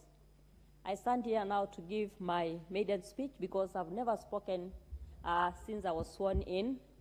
In fact, Mr. Speaker, sir, I've been inserting my card since I was sworn in, and unfortunately, I've never caught the Speaker's eye. All the same, I want to thank you for giving me this opportunity, and I thank the people of Narok for giving me the opportunity to serve in this House. Mr. Speaker, sir, I know being here is not an easy thing, and the members will agree with us that we've been here. To be here, it takes the hand of God. We went round looking for votes, and at the end of the day, the Lord gave us the opportunity to be here. I thank God because I was here one time as a staffer. I've worked in Parliament, in the Research Department, I've worked in the Human Resource Department, and therefore being here to me is an opportunity that I cannot take it for granted. Mr. Speaker, sir, I know the master is there, and the people of Narok County are looking and waiting upon me to give them service. And I promise them that I'll be here to serve them since they gave me the opportunity to be here. Mr. Speaker, sir, there are so many youths out there who are not employed. Many teachers who are trained and they have never gotten the opportunity to be employed. And being in the Education Committee, Mr. Speaker, sir, I know I'll be the voice of those many youths who are trained as teachers and have never gotten the opportunity. There are many teachers there who are so frustrated, especially with the issue of delocalization. In fact, Narok County is mostly hit by delocalization. And this issue, Mr. Speaker, sir, I thank the member who brought this, the motion or the bill in the House so that we can amend this policy whereby teachers are delocalized. Because in Narok County, Mr. Speaker, sir, the teachers who are employed are not equivalent to the ones who are delocalized. You find the teachers who are posted to Narok County, Mr. Speaker, sir, are not equivalent to the ones who are employed. And this one, to us as people's employees, because we've been employed by the people, we are going to fight this to ensure that we get the right number of teachers equivalent to the ones who are posted out of the county. Mr. Speaker, sir, I know there are many issues, problems that are facing the people of Narok, like infrastructure, the roads, and people like me are victims. I know Honorable Pareyo will agree with me that coming from Narok North is the worst hit place. When it rains, we cannot even go to our homes. And for over 50 years, since independence, Mr. Speaker, sir, Narok has no roads. It is a big challenge, which I know, especially having my honorable member, Pareyo, who is the constituency MP, we are going to address this issue. Mr. Speaker, sir, I want to also talk on the girls' pregnancies. And I know this issue is a big issue. Right now, we are facing a challenge in our schools. We have 741 girls who are pregnant, and they have not been in school. They have dropped out of school. It's an issue which we are going to also address. And I want to tell the people of Narok County that I am here as Mama County, and these issues will be addressed. Mr. Speaker, sir, on the issue of the amendment, the bill before us here, Mr. Speaker, sir, I support this. Whenever we go to the counties, every Friday and Monday over the weekends, we get so many parents coming to us. In fact, my office is flocked, the county office, because people are waiting to see if the members can support those poor children, the needy ones, who cannot afford to go to school because they have no funds to do that. Mr. Speaker, sir, this bill is timely, and we are going to give it full support so that these monies can be dispersed and our people can be able to get bursaries. The women who are waiting for us to give them funds to be able to do issues like ushanga, things like groups, women groups, and all that can get that money. So, Mr. Speaker, sir, I support the amendment. Thank you, Mr. Speaker, sir. Honorable Member for Mandera East.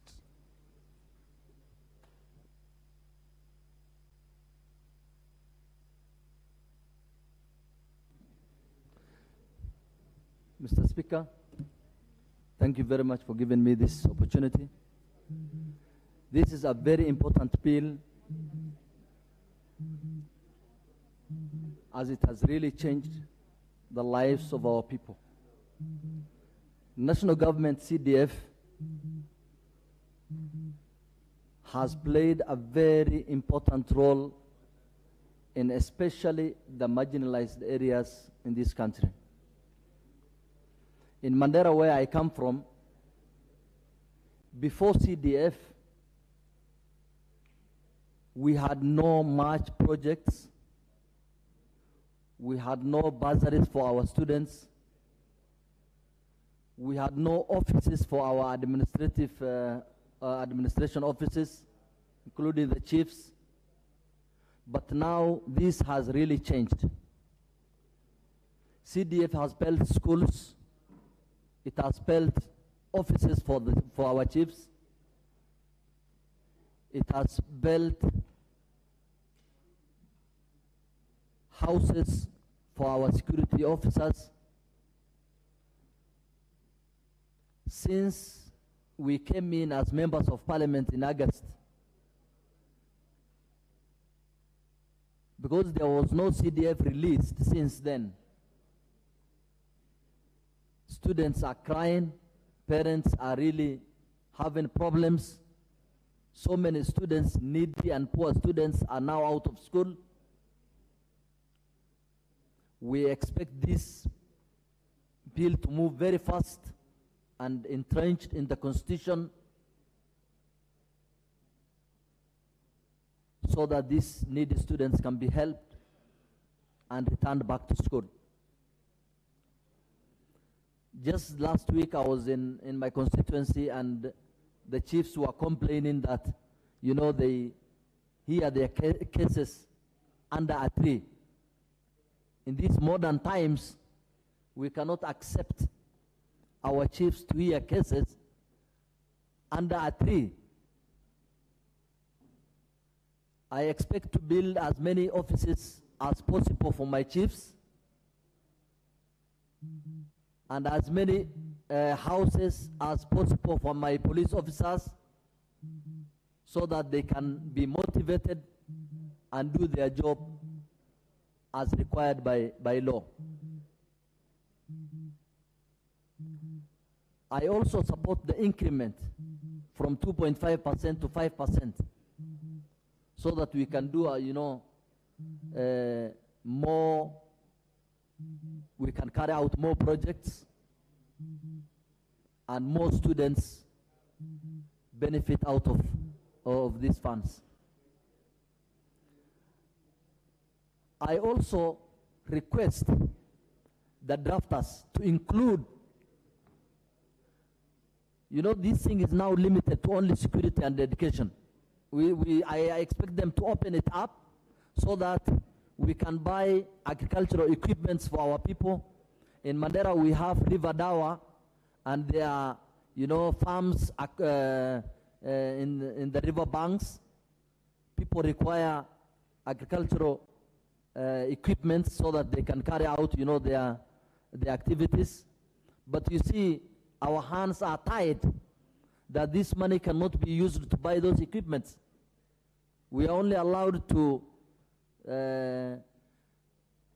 invest in educational activities and security activities. So if we open it up, we can do as much projects as possible in different departments. We also need to, use this money in even, building low-cost houses for our needy people. We can use it if it's possible. You know, if you have the budget, you can use this money appropriately in other projects. I therefore support this bill, and I expect this to be fast-tracked. And I also request the Ministry of Treasury to release these funds and not use the excuse of delaying it following. Very well. Honorable Member for Igembe Central is next.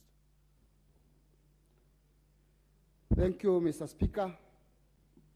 May I first congratulate Honorable Mule and Honorable Kishimo for this motion, for bringing forth this bill. Honorable Speaker, this CDF, NGCDF fund has been a very important fund to every Kenyan, and I think this is the only fund that stands for everyone, regardless of where you come from, which party you are affiliated to, or how many terms you've served in parliament. Is truly a fund which is serving each and everyone equally. This is the fund that is given to us as community leaders, or rather to the communities that we represent, for improving their living standards, mostly through education and security as it stands now. And I think with this fund entrenched into the Constitution, it will be a fund of future and a fund that will be guaranteed, and not any other and dig will go to court and suspend it. I support this idea because right now that we have it, not only its whereabouts, we have very many kids at home. The education standards is paralyzed. You know, the government policy on 100% transition needs a lot of structures. And these structures could only have been put in place with the CDF standing. Mr. Speaker, considering CDF funds with other funds in this country, the most visible development projects that are seen are those from CDF. And that's why when we talk of the CDF being increased from 2.5 to 5%, it's a good idea because it will bring more developments, it will increase more structures, and it will pay school fees for even more kids. But I'm of the idea that when this fund is being distributed to the constituencies, it would have served better if we can go with the policy of 1 man, 1 vote, 1 shilling, so that a constituency having 10 or 15,000 people is not given equal amount to that which has more than 200,000 people, so that everybody will get equal share and it will serve us equally. Mr. Speaker, the senior lawyers have spoken about other funds, and I believe they've given the necessary advice to the 2 gentlemen, honorable members, and this fund will be fully protected, and we look forward to having this fund increased to continue serving us. Finally, Mr. Speaker, as I support this fund, I'm saying let's work very fast on it, support it, and look forward to having it released very soon so that our kids can go back to school. Mr. Speaker, especially in my area where I represent Igembe Central, all the standing infrastructures are there cutters of CDF. And with the increasement of the fund, we look forward to putting up more structures and supporting more kids. And thank you for this opportunity, and may God bless us all. Very well. Honorable Member from Mbeere South. is next. Thank you, Mr. Speaker, for giving me this opportunity. Mr. Speaker, I want to join other members of this House in congratulating the members, those two members who have brought this debate on the CDF to be anchored in the Constitution. Mr. Speaker, like it has been mentioned, the CDF or the NG-CDF is the only one which is feasible in our constituencies. Our constituencies have got other government departments which have got responsibility, and they are also given allocations. But the money which is allocated to these other government departments is not visible. For example, if we talk of health, we know there's always an outcry of the hospitals having no medicine. Mr. Speaker, those people who get sick and they cannot access medicine, they end up at the MP's house or office to seek for support. Mr. Speaker, we know it has been mentioned in this House that all issues of death and other national disasters, they also end up at the MP's house. While we know very well that there's a disaster fund. Mr. Speaker, what am I trying to say? Members of the public are not aware of these other funds which are supposed to help them. The only thing they know is the NG-CDF. And so anything arising to our poor citizens, they associate it with the MP and they seek for support irrespective whether it is a national government responsibility or it is a county government responsibility. Mr. Speaker, I support the broadening of the scope of the NG-CDF so that the members of parliament can be able to cater effectively for the constituents who voted them in. It has been mentioned that water is a major issue. Mr. Speaker, most of us who are here in this House, who come from the arid and semi-arid areas, end up spending their own money to support schools with clean water. And if this was in the NG-CDF, it would be easy to bring water to schools and even to some of our communities. Mr. Speaker, there's something I want to raise here. Even other government departments who get their own vote, they also resort to coming to NG-CDF for support. For example, I know there are several cases where the government administrations have come to NG-CDF to ask for them to purchase land to put up government structures. That means this fund is actually recognized not just by the citizens we are representing, but even other government departments, they do recognize the NG-CDF as a fund which is being utilized properly to support every sector, both the government and even the local citizens. It has been proposed, and I second, that this bill should not be bundled with others for the sake of having it to sail on its own. Mr. Speaker, I think we need to consider having the NG-CDF being debated or being prepared on its own, while others funds also are prepared on their own.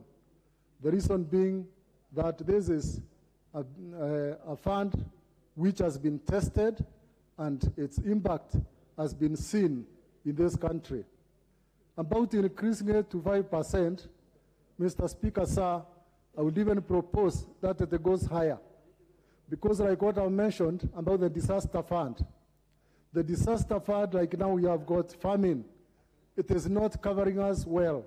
But if some money of disaster are vacant in the NG-CDF, every constituency is able to cater for whatever disaster is facing their constituents.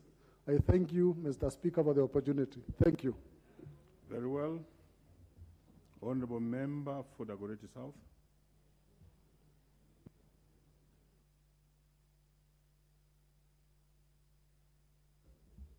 Mr. Speaker, I thank you. And I want to first start by saying that this House is finally now doing business. After we have been done with the preliminary issues that we were prosecuting the last few weeks, I do feel now that we are in the real business of this House. Mr. Speaker, it is commendable what the Honorable Mule has done and what the Honorable Wakili Geshimo have done by actually presenting such an impressive legislative proposal that seeks to amend the Constitution to entrench decentralized funds in our Constitution, Mr. Speaker. And Mr. Speaker, I'm speaking from a constituency that has seen the impact of a decentralized fund in the name of CDF. Mr. Speaker, in the last 5 years, the Dagoretti South constituency has built 5 new high schools from scratch to completion, 5 new high schools that are now being used by residents of the Dagoretti South constituency. We have been able to get all our chiefs from Mabati structures. None of our chiefs is in a Mabati structure. They are now in very good, habitable, modern offices. We have been able to build police station upon police station. The grand, ultra-modern Reruta police station, multi-story, digitized. OB is in the computer. Mr. Speaker, we have been able to build the Mokarara Central Kitchen, out of which we are able to feed 10,000 students every day. A kitchen that has a capacity of feeding up to 20,000 pupils, Mr. Speaker, in our comprehensive school feeding program. Mr. Speaker, this is just to mention a few of the things that CDF is able to do if well managed, if well oversighted, if well superintended. Mr. Speaker, that is why I rise to support this motion. And in fact, I want to say that when it comes to the committee stage, Mr. Speaker, I shall be proposing some amendments. These amendments are actually builds to this proposal. And I think the House was very wise in having a pre-publication conference where members are able to ventilate, put in some bills so that the proposers are able to just draft anew and include some of these amendments. Mr. Speaker, it is my view that if CDF is working so well for constituencies as a decentralized funds, then we should be thinking how much further can we decentralize funds, Mr. Speaker. That is why the amendment that I see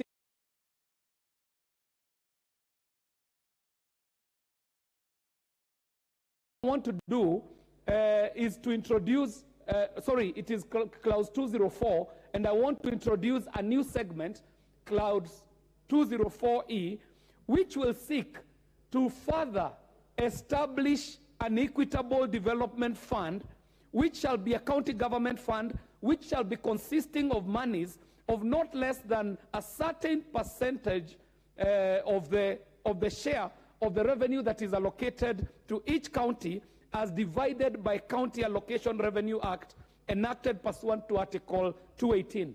Mr. Speaker, this clause in its second part will read that all monies allocated under this article shall be considered as funds allocated towards pursuant to Article 207(2)(a) to be administered in accordance to the provisions of an Act of Parliament, and 3, Parliament shall enact legislation to make further provisions for the operation of this article.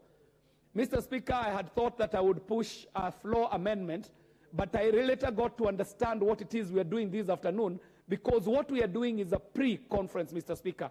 And I want to note, Mr. Speaker, that even as we speak now, we have in your gallery, the Speaker's gallery, members of county assembly from different counties, Mr. Speaker. We have the Honorable Mwaura from Nairobi City County. We have the Honorable Mutie. We have the Honorable Namina, who are here to see if members can be magnanimous enough to see as they enjoy the CDF, whether we can unlock what members of county assemblies have been unable to unlock with their governors, Mr. Speaker. Let us see how we shall be able to decentralize further funds, so because we've seen the effect of decentralizing funds and the impact they have, and the benefits that accrue will be for the good of this nation, for the people who elect us. And Mr. Speaker, this is the work we came to do in Parliament. I thank you for the opportunity. Thank you very much. Very well. On Adan Haji, Mandela East West, is in the house. Thank you so much, Mr. Speaker, for giving me this opportunity. I sincerely thank Honorable Gishumu and Honorable Mule for having brought this statement at the right time. As we know very well, CDF is the only devolved fund that is everywhere, every corner of this country, and the most rural area of this country. The only fund visible, the only activities that are visible are activities that has been undertaken by CDF. And unlike other funds, like even the county development funds, which after communities do some work, the delay in payment for years, Yes, on Kiare, what is out of order? Not in my place to interrupt the very esteemed ranking member Yusuf, but I think this is critical, Mr. Speaker, because we've been having very many fights on this fund, especially with institutions that do not understand how CDF works. I think it is not in order for the Honorable Yusuf to refer to CDF as a devolved fund. In fact, one of the biggest problems we are having is when people imagine that CDF can undertake devolved functions. So, Mr. Speaker, I would wish that the Honorable Yusuf could actually refer to CDF as a decentralized fund that is able to do national government functions in constituencies and not refer to it as a devolved funds. Thank you very much, Mr. Speaker. Yeah, I think. Very well, thank you so much. You may continue. Thank you so much for correcting me there. You are very right. This is not part of the devolved fund. It is the central government fund that has reached the most remotest area. I was just saying that developments undertaken by other funds, if you look at the payment schedules, what do you call that? Constituency development fund payments are very prompt. That is why, however little it is, even contractors who do classrooms, who do police stations, who do chief's office, they prefer the national government CDF fund projects than taking big projects from the counties, which sometimes it takes 3 years, 4 years, or even 5 years to be paid. And the projects that are done by national government CDF fund are projects which are community felt need. The processes that are undertaken are processes which involve all community sectors, the women, the youth, and they come up with their preferred projects, and ultimately the projects that are done becomes the serious felt needs of the projects. Wananchi, wherever they are talking about CDF. Now that since we were elected in August up to now, there's no CDF released, a lot of students are dropping out of school just because there's no bursary. But you still hear there's bursary allocation in other parts of other accounts or other funds. But the ones which are really felt, the ones which really do some job, the ones where students are highly relying on and making sure that they are going to school and studying is the NG-CDF fund. And as we are here today, whatever has gone to court is CDF, is not NG-CDF. And therefore, I urge the Treasury to release CDF with immediate effect so that our students, our poor students who have been seriously hit by the drought, parents who have been seriously hit by drought, parents who lost their livestock will be able to take their children to school through the CDF come January. Therefore, it's my request that Treasury releases the ND-CDF money with immediate effect so that it can be processed. Finally, expanding it to 5%, I think this is a noble idea.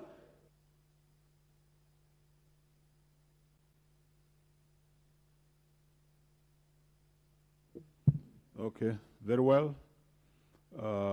Next to speak on this is Joseph Gitari, Kirinyaga Central. Thank you, Honorable Speaker. Honorable members, I would really want to ask you to be patient. We are actually following the queue and also trying to make sure that there's fairness. I'm very happy about the ranking members who are very patient in the House, and I can see them here. You may proceed. Thank you, Speaker, for giving me this opportunity. I want to congratulate Honorable Geshimo and Honorable Mure for bringing this timely debate. Honorable Speaker, on start, I want to remind Kenyans that what was annulled in court was the CDF Act 2013, and we still have NGCDF 2015. Honorable Speaker, I was in this parliament, 10th and 11th parliament, and I know how these two acts came into place. So I would ask the CS in charge of National Treasury not to shy away because we are covered. As we speak, Mr. Speaker, we have kids at home. We are receiving calls because we don't have money for bursary. And bearing in mind that the Form 4s and Class 8 are doing their exams, and even the others in Class 6 to go to junior secondary school, it is a critical moment where we are supposed to be having that money so that we issue bursaries to avoid the Form 4 classes from being interrupted. Honorable Speaker, when I served in 11th Parliament, CDF was active, and there were no restrictions as such because most of the functions were not devolved. I clearly remember in Kirinyaga Central, we did 11 dispensaries, and these dispensaries are ongoing, about 7 of them. Honorable Speaker, when these functions were devolved to the county government, if you go to any constituency, if you go to any county, you can show what CDF has been doing since the onstart by Mheshimiwa Muriuki Karwe, Engineer Muriuki Karwe. Mr. Speaker, if you go to any part of the country, you'll find CDF offices, you'll find chiefs being housed, like in Kirinyaga Central. When I served as a member of parliament in 10th and 11th parliament, we were able to house all the chiefs and assistant chiefs. We even went ahead and we were able to even, in our main police station, Kirowea Police Station, to do houses for the police.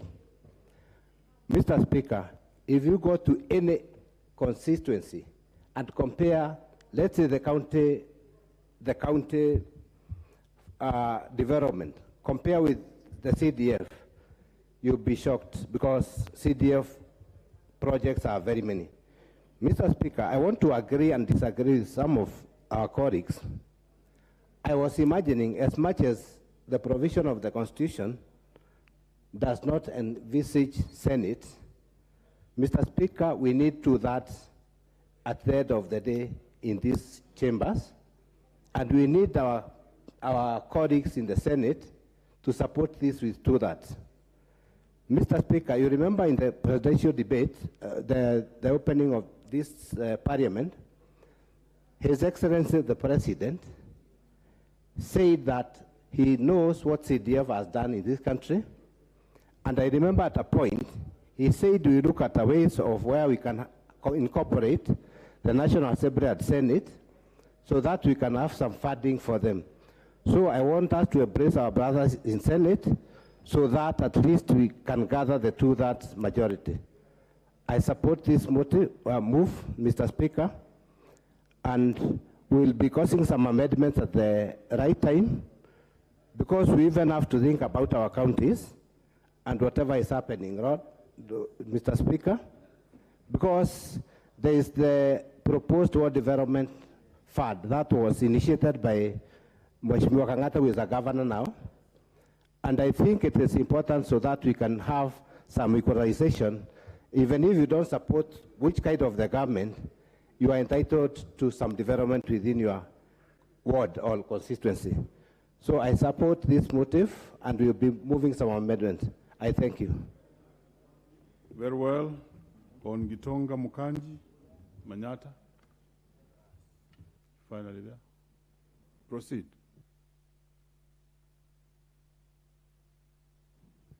Thank you, Honorable Speaker, for the opportunity. I want to first take this opportunity to congratulate my fellow members, Honorable Mule and Geshimo, for this very important proposal. Honorable Speaker, CDF is a God-sent fund to this country. Article 53 of our Constitution, 2010, has been actualized due to the CDF.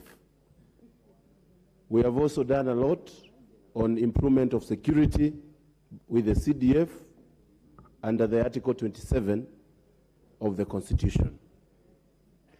Honorable Speaker, I know many members will agree with me here that when this story of CDF being illegalized by the courts, they were very scared on the way forward. Because, Honorable Speaker, the work that the CDF does mostly will guarantee all these members being able to serve their constituents. Just yesterday, Honorable Speaker, I got calls to visit one of my schools in the constituency that was hoping to benefit from CDF with getting some classes, because they don't have classes, they school under the shade and some shady places. Honorable Speaker,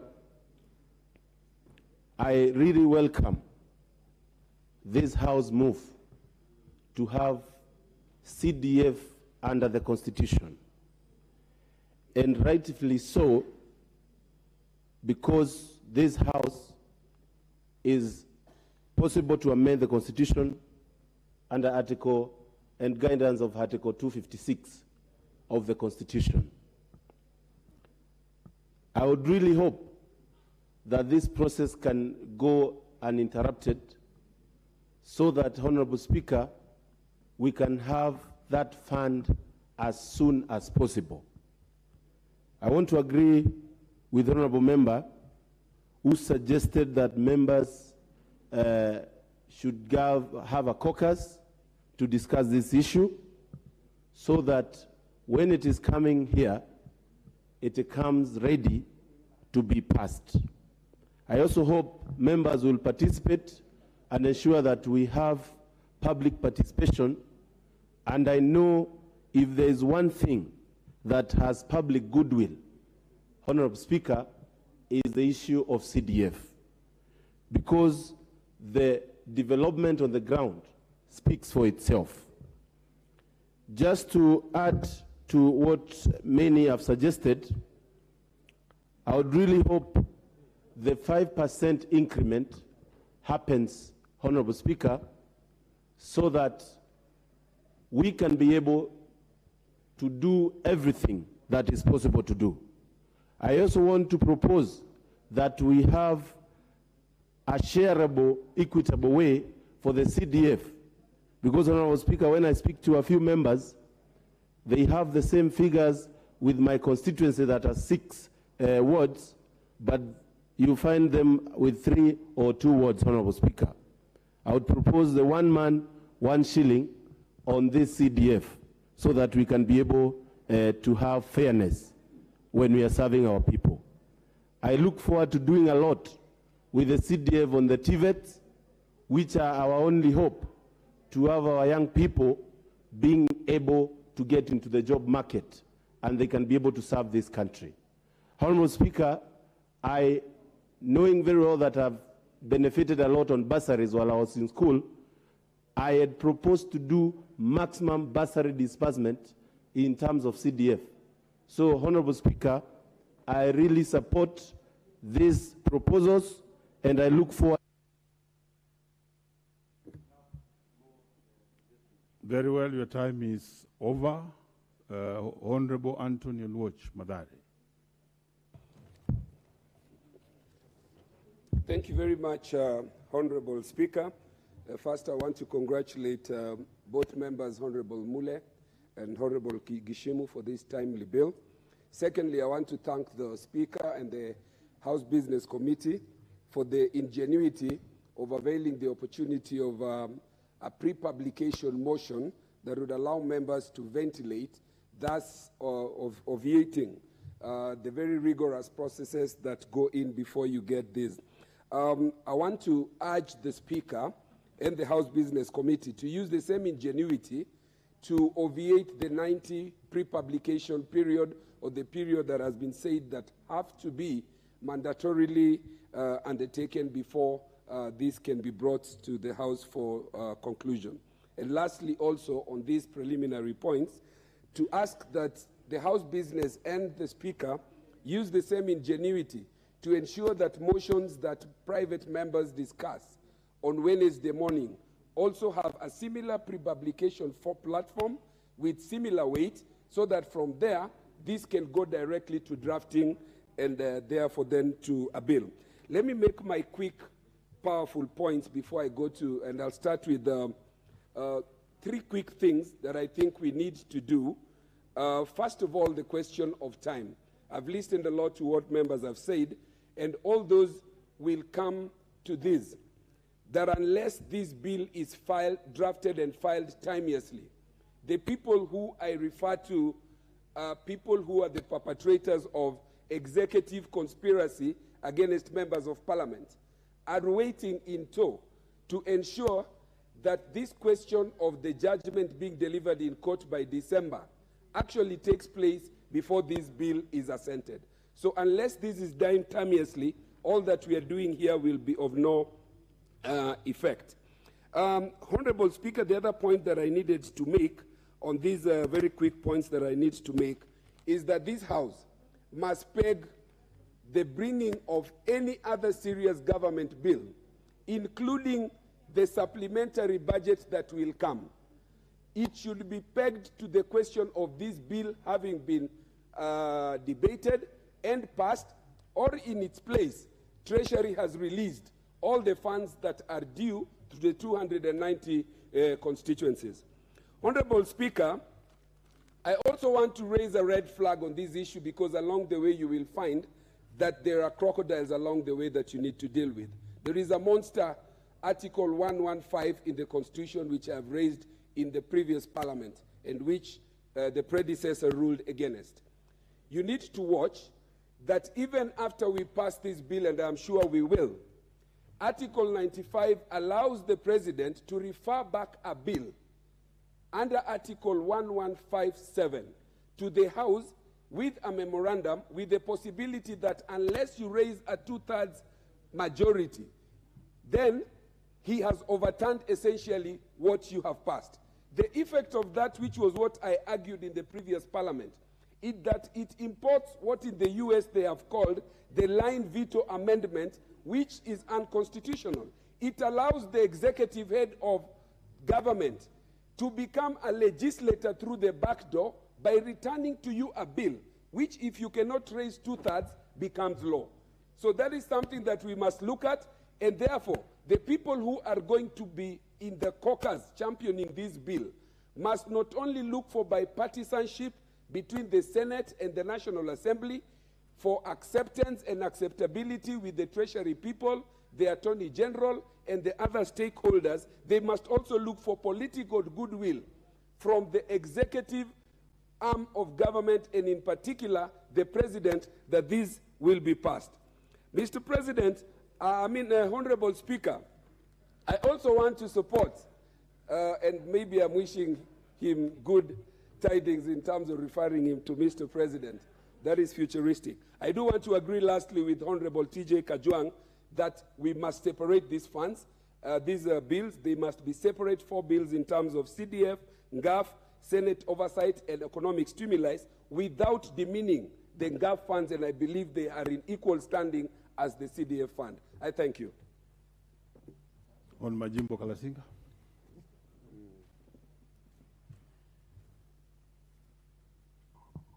Thank you very much, Mr. Speaker, for having given me this time to add my sentiments on this very important initiative.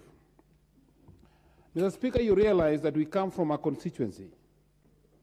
And every Thursday when we leave, Mr. Speaker, to go to our constituencies, meet our people, you get thousands of students, Mr. Speaker, in different school uniforms in our compounds, Mr. Speaker, waiting for financial support. So, Speaker, all this was done before it was done by CDA bursaries, which, Mr. Speaker, now we don't have. It has not been done for this term, Mr. Speaker. I take this time, Mr. Speaker, to ask the CS Treasury, Mr. Speaker, to expedite, Mr. Speaker, the disbursement of the fund that we so far that is due for us, Mr. Speaker, for this financial year. And we don't want that money, Mr. Speaker, to come in bits. Let them release that money at once, Mr. Speaker, so that we do work with it. So, Speaker, when you look at CDF and it's those who engineered it, Mr. Speaker, it has gone well, increased, it must progress, Mr. Speaker. When we are talking of 2.5, Mr. Speaker, that was then. As we progress, Mr. Speaker, in revenue collection, 5%, Mr. Speaker, according to me, is okay. When you look at Gottlieb Daimler and Carl Benz, these were 2 people, Mr. Speaker, who manufactured the Mercedes-Benz. The first Mercedes-Benz, Mr. Speaker, had so many problems, but the current Benz, Mr. Speaker, is modified to the standard. Mr. Speaker, you want to modify CDF, increase its percentage, and even increase what we must do, Mr. Speaker. If we raise this money to 5%, Mr. Speaker, we also want to take care of the constituent roads, Mr. Speaker. We have roads in our constituencies, Mr. Speaker, which we rely on KERA, Mr. Speaker, to build. But, Mr. Speaker, KERA has very little money. We need to take into, Mr. Speaker, the issues of employment. When we release these funds, when contractors do build classes, Mr. Speaker, in our constituencies, they use local contractors who use local fundis, Mr. Speaker, and that money percolates in our people. So we raise the economic standards of our people, Mr. using CDF. Without forgetting this, Mr. Speaker, that we want a green government. For us to attain a 10% forest cover in this country, Mr. Speaker, we must, Mr. Speaker, improve on the environment. And that, Mr. Speaker, when we increase the percentage that we do offer from CDF, Mr. Speaker, we shall attain that one. I have a lot of respect, Mr. Speaker, with those who brought this. Mr. Speaker, before this, the police, Mr. Speaker, you could find 2 policemen, Mr. Speaker, sharing one house. One is married, another one is not married. It comes, nights don't separate, Mr. Speaker. One night comes for both. They are all in the same house, Mr. Speaker. Mr. Speaker, conjugal rights are denied to some, Mr. Speaker, because should you share one who doesn't have, Mr. Speaker, issues. CDF, Mr. Speaker, has built houses for policemen. In this country, Mr. Speaker, now you get policemen with different houses staying very well and offices, Mr. Speaker. We must, Mr. Speaker, promote this CDF. And anyone, Mr. Speaker, standing on the way of CDF doesn't understand. Mr. Speaker, nowadays you can't watch TV. If you are on your news watching TV, Mr. Speaker, what you see are tears from students who have been beneficiaries, Mr. Speaker, of CDF, crying all along. When I watched yesterday, Mr. Speaker, one student in Kisi, who was a student in Kibabi High School, dropped and sitting at home, Mr. Speaker, the parents saying they will stay for more than 3 months as they look for money. Mr. Speaker, it's high time that when one moves to court, he must first assess why he's doing that. I come here, Mr. Speaker, to see a very good school. So when you come to Kabuchai constituency, Mr. Speaker, girls' schools like Kabuchai Girls High School, which I had never had a bus. Mr. Speaker, it's CDF that provided a bus, beautiful buses, Mr. Speaker, for our kids to grow. And Mr. Speaker, let me tell you for this information, CDF had serious good things for this country, and Mr. Speaker, we must promote it. Looking at the way it has been put up, Mr. Speaker, we only have to entrench it then into this constitution. Because, Mr. Speaker, we have a caterpillar. These are small animals, Mr. Speaker. Honorable James Nicol.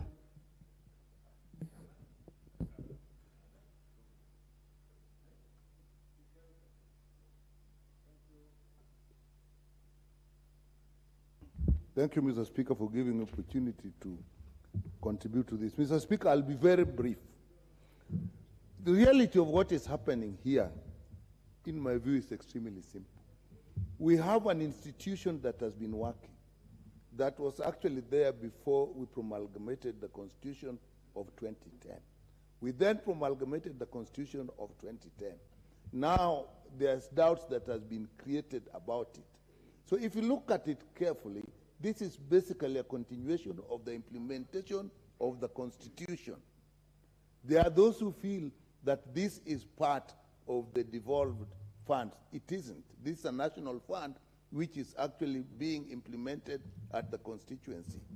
So I do not see why we cannot actually proceed and now amend the Constitution so that it is in line. Laws, people are not made for laws. Laws are made for people. So if we find an institution that is working, we have all listed here what the CDF has done, what CDF has achieved. We have looked at even Chapter 4 in terms of education, the rights, the Bill of Rights of the kids getting education. That is actually part of this. So, Mr. Speaker, mine is just to say this is part of actually the completion or continuation of the implementation of the Constitution so that it is in line. And it is just some people who have created doubt. So I support this. Bringing together NGAF and Senate oversight, I'm not so sure, but I think our colleagues who have brought this have to look into that. What are the merits of that when we're discussing this extremely important proposal? So I think we should actually, to a large extent, stick to the CDF. The role of the Senate is actually clearly stated in, I think, in Article 96. So I don't see why we are bringing that at this point. The only part that, again, I'll support is the Economic Stimulus Fund. This, I think, has come about because when Women Enterprise Fund was established, it was for men. Uwezo has been for the youth and people with disability and women. Youth Fund is for the youth. There's been a big cry amongst men that where do we support the men with this kind of funds? Therefore, perhaps that is something we should look at. So in my view, this is a simple matter. We are looking at the Constitution, and the Constitution should not stop a useful function, something that actually, even if you were to go to a referendum, will literally pass. It is the law we are changing to serve us. The law cannot stop us from getting the services we need. With that, Mr. Speaker, I support this proposal, and the proposal should actually look at in details, take out the aspects that we don't need, and remain with the aspects that we will go with. And all of us, colleagues, this is something we must fight for and get passed. Thank you, Mr. Speaker.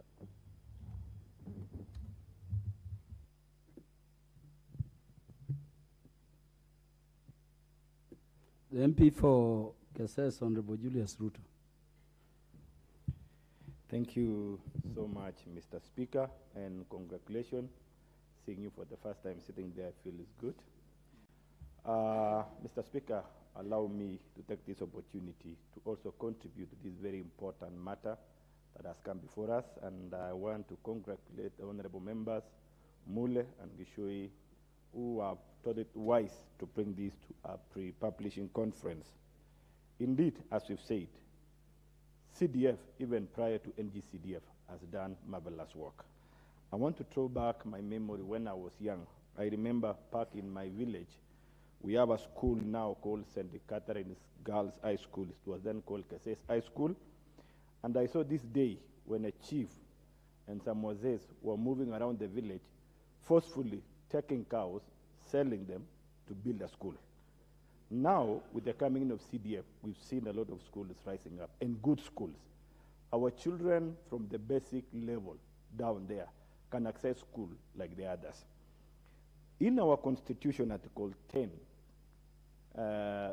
2B, it discusses the real intention of the Constitution in facilitating equity among Kenyans, in facilitating inclusivity among Kenyans, and right to access services like majorly education. As we all know, education is the key driver of transformation. Education is a key equalizer of all peoples, the lower, the poor, and the richer, or those who are in the higher side. At this point, I want to say that it is very critical for this honorable House to have this discussion, and we carry on the amendments to the Constitution so that we mainstream this particular fund, because this fund has necessitated the achievement of the intention of the Constitution. Probably in the few weeks ago, or some few months ago, we've seen courts giving us a ruling quashing the CDF. But some people said NGCDF was not touched. But as we talk now, National Treasury has not released the funds. Back in our village, our society are suffering. Children are home, they are not going to school. NGCDF was serving a lot by giving out bursaries, those who are poor in the society, and they were able to compete well with those who are privileged. And in the long run, they achieve the same position to compete for resources, to compete for positions, even in our country, Kenya. So I stand to support that it is high time that we need to have this discussion, and we look at the intention, not the interpretation, as it has been said. And I want to call upon the Attorney General by now, should move quickly, now that he's officially in office, to advise the National Treasury to release the funds so that we address the challenges we are facing in the society. I want to agree with Honorable Dr. Malipali, who has said that the laws are made for people, not people for the laws. In this case, I also want to call upon, as we look at this one, let us look at the supporting legislative Public Procurement Act, because I know the whole objective is to spur the economic growth of every sector, of everywhere, of every region in our country. And NGCDF, in this case, is the only fund that can go down to a village, deep village, unknown people.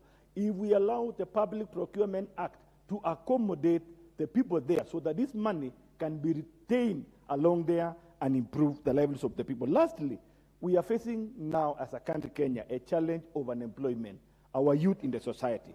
My proposal, as we are looking at this particular amendment and the future amendments to the legislation, is to see how to hit that this particular NGCDF can support our youth, support the talents of our youth, give them equal opportunity, and even including supporting those who have desires to be airlifted to the outside countries in seeking for the opportunities, so that the skills we have, we can export outside, and in the long run, we bring in foreign exchange, the cash transfers that are coming to our country, it builds our households, it builds our economy, and it gives our youth hope for them to live in this country. With that view, I want to say thank you so much, and I stand to support, and I look forward to come and support the amendment of this constitution. Thank you so much.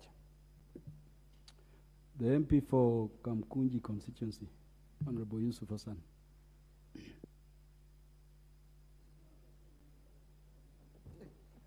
Hello, thank you. It's mine.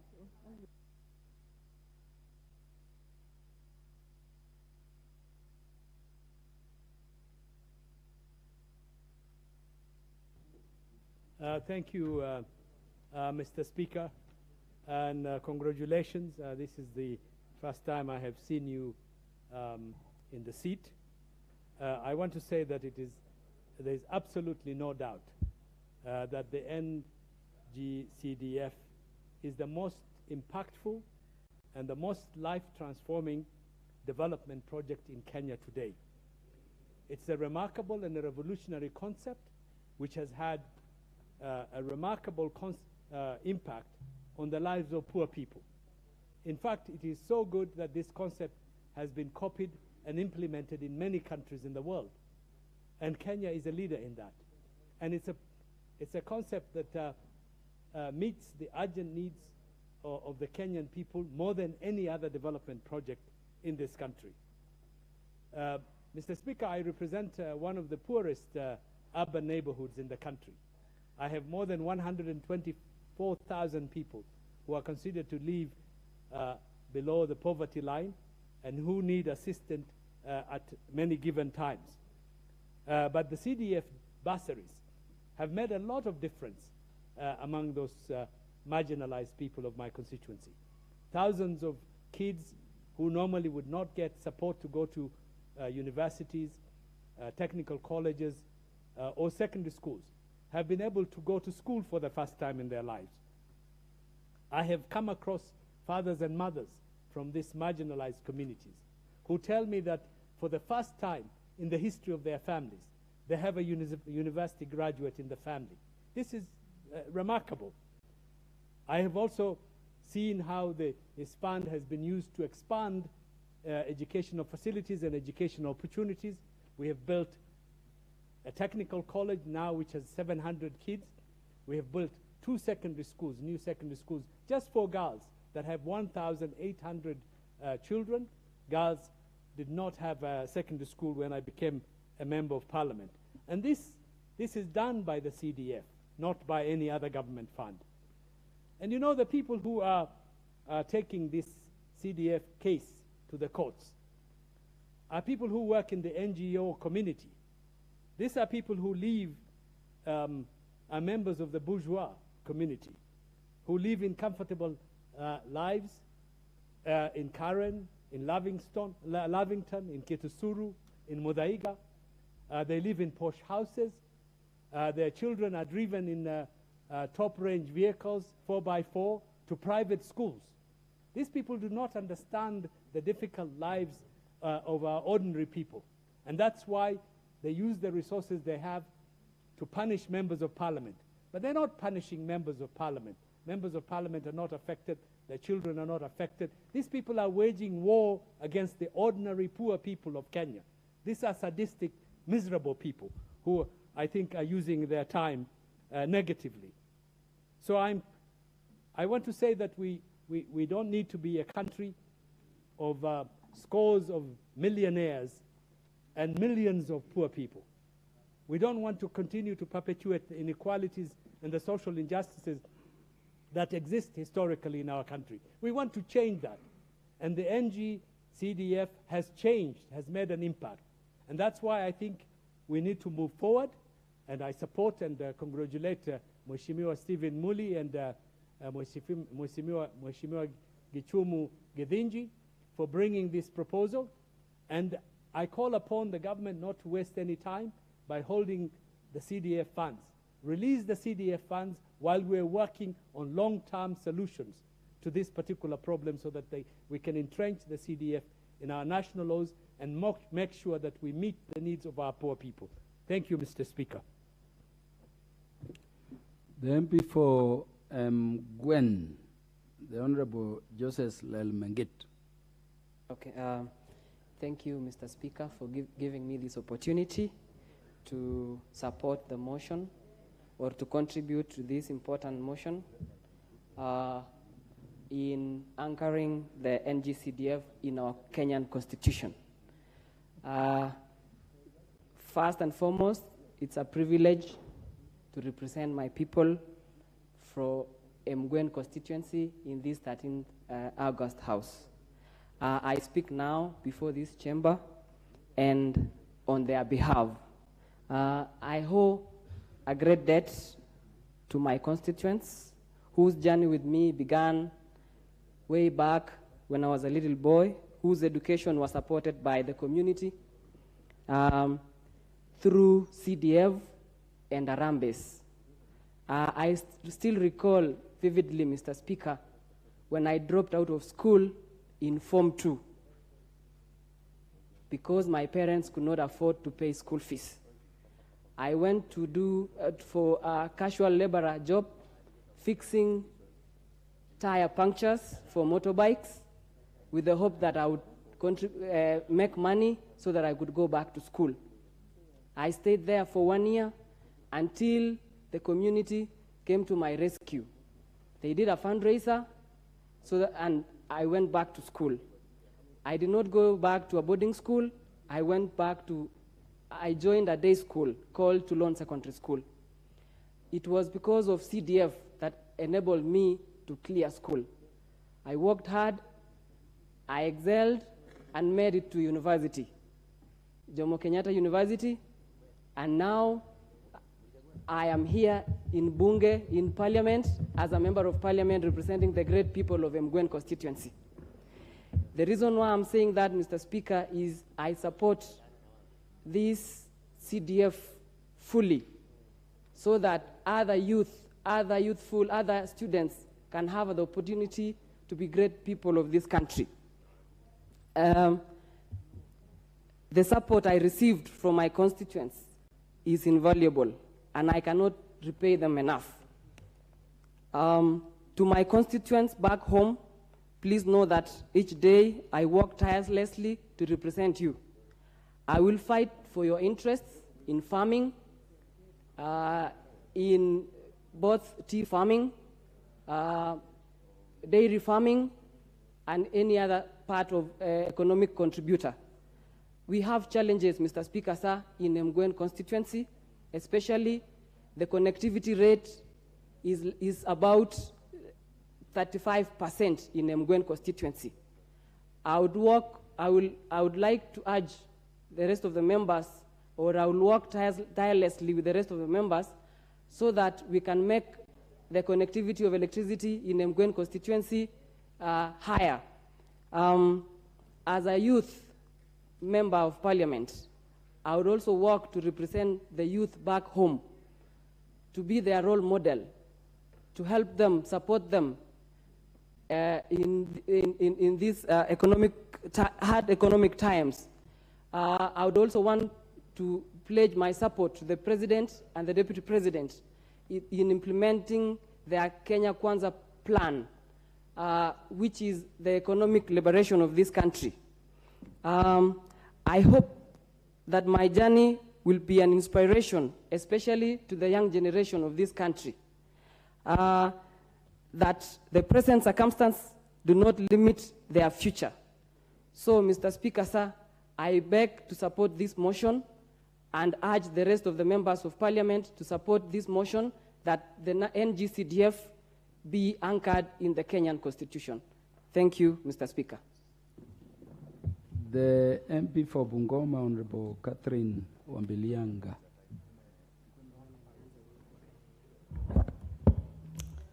Thank you, Honorable Speaker, for giving me this chance also to contribute on this motion. As I rise up, I'm fully in support of this CDF, GAF, and all the proposed funds being entrenched in the Constitution. This is a matter of interest, not just to members of Parliament alone, but to the whole country. Our constituents are watching, and they expect that CDF continues. As I rise, I add in the voice of women, where I work, and I stand for the affirmative fund, that is the GAF. The GAF fund has come in handy to supplement timely when it comes to school fees. So when we talk about bursaries, where students have failed to get bursaries from the CDF, they always move to GAF. In my county, for instance, I have taken the GAF fund as a rescue fund to take back girls who have dropped out of school and maybe get early pregnancies. I take them back to school and fund them to continue with the education. So I would say that CDF alongside GAF should be entrenched in the Constitution. When I look back at how most of our children got educated is actually because of CDF.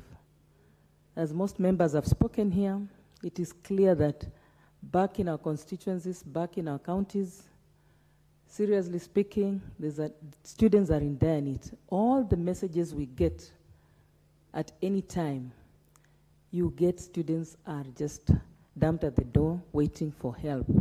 And it's CDF that has helped them. At school level, I'm a teacher for that matter. In the past, we never had good schools. But with CDF, when you look around, you walk down in the constituencies, you'll see a great improvement on the kind of buildings and structures that have come up. For instance, Kimilili constituents, where we have Honorable Didmas, it is a role model of a constituency because most of the schools around now have storied building, which was a mirage those days. But as I speak, this has now come to happen. Finally, as I also look at GAF, which brings us, most of us here, the women back to this county, to this honorable house, have come back mostly because at least there was some fund which supported us back in our campaigns. This is through the projects we do. We give grants to women groups. We do projects with the youth. We empower the youth. We empower people living with disability. And these are vulnerable groups which have actually been forgotten in society. The little fund that gets to GAF is what makes this possible. And this fund has gone a long way just to support the very, very humble person on the ground. As much as we are waiting for the Hustler Fund, this kind of fund, that is the CDF, the GAF fund, is a fund that has been decentralized and it gets down to the person who is very low at the ground there. And therefore, on this note, I fully support and want to thank my honorable. Thank you, and I support.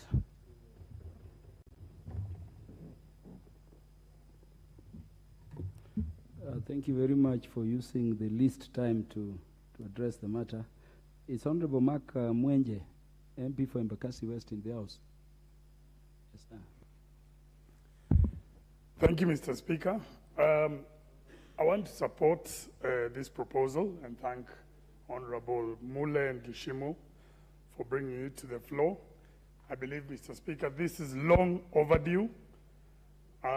It's the first time this Parliament will have a chance to amend the Constitution since it was promulgated in 2010. I believe this amendment should be immune from the judiciary and the executive and have that bipartisan approach that we've seen so far.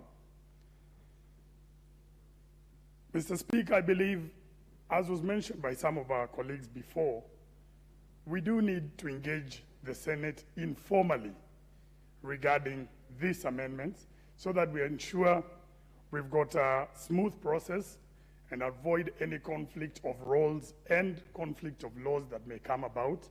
So I would encourage the drafters, as they form a parliamentary caucus, that they remember, our National Assembly caucus, that they should consider liaising with our colleagues in the Senate. Mr. Speaker, the CDF fund is the most visible in this country today. In the 290 constituencies that we have in this country, you'll be able to see what CDF has done since it first came in 2003 under President Kibaki. So we should make sure as a House that we protect this fund, which was a brainchild of that parliament that existed then, that president then who saw it fit to support the creation of CDF. Mr. Speaker, one of the things I'd want to request as we discuss, and we'll be making amendments to the Act following the passage of this amendment, is that we must consider population as well. We noticed that for those of us who are new members, distribution was based on wards. And I would submit that some of us represent urban constituencies that, like mine in particular, where I have over 280,000 people. So population needs to be a factor. And the way wards were created in 2013 or 2010 was not very fair, because you have some constituencies that have more wards and lesser people. So I think we need to factor that in. Secondly, Mr. Speaker, we have a new system that's coming in next year. We've got CBC, so we'll have junior secondary coming in. And before we know it, members of parliament who've been here in the past have been given bursaries to secondary schools, secondary going students of Form 1 to Form 4, that's over 4 years. Next year, we'll add a 5th year. And the year after that, we add a 6th year. So we'll have more people coming to apply for bursaries. That is why it's more than important to ensure that this issue of having the act being challenged in court must come to an end. Mr. Speaker, the CDF, right now all members of parliament, and they've addressed them here, we are getting calls. We need, from our constituents, they need bursaries. Some of us still have dilapidated schools. We have quite a number overcrowded, especially right here in Nairobi. We have insufficient security apparatus here in some of our constituencies, and only CDF can remedy this issue. Mr. Speaker, as I finalize, on the drafting, I believe there's an error in drafting it as the Senate Oversight Fund. I think it's important we look at it as the Parliamentary Oversight Fund, because if we call it Senate Oversight Fund, then it should be based on the revenue that's been allocated to the county. But the way it's been drafted, Parliamentary Oversight Fund, then you get a share from the national cake. We really need to consider this. I also believe the issue of the Economic Stimulus Fund should be separated from the other 3 funds.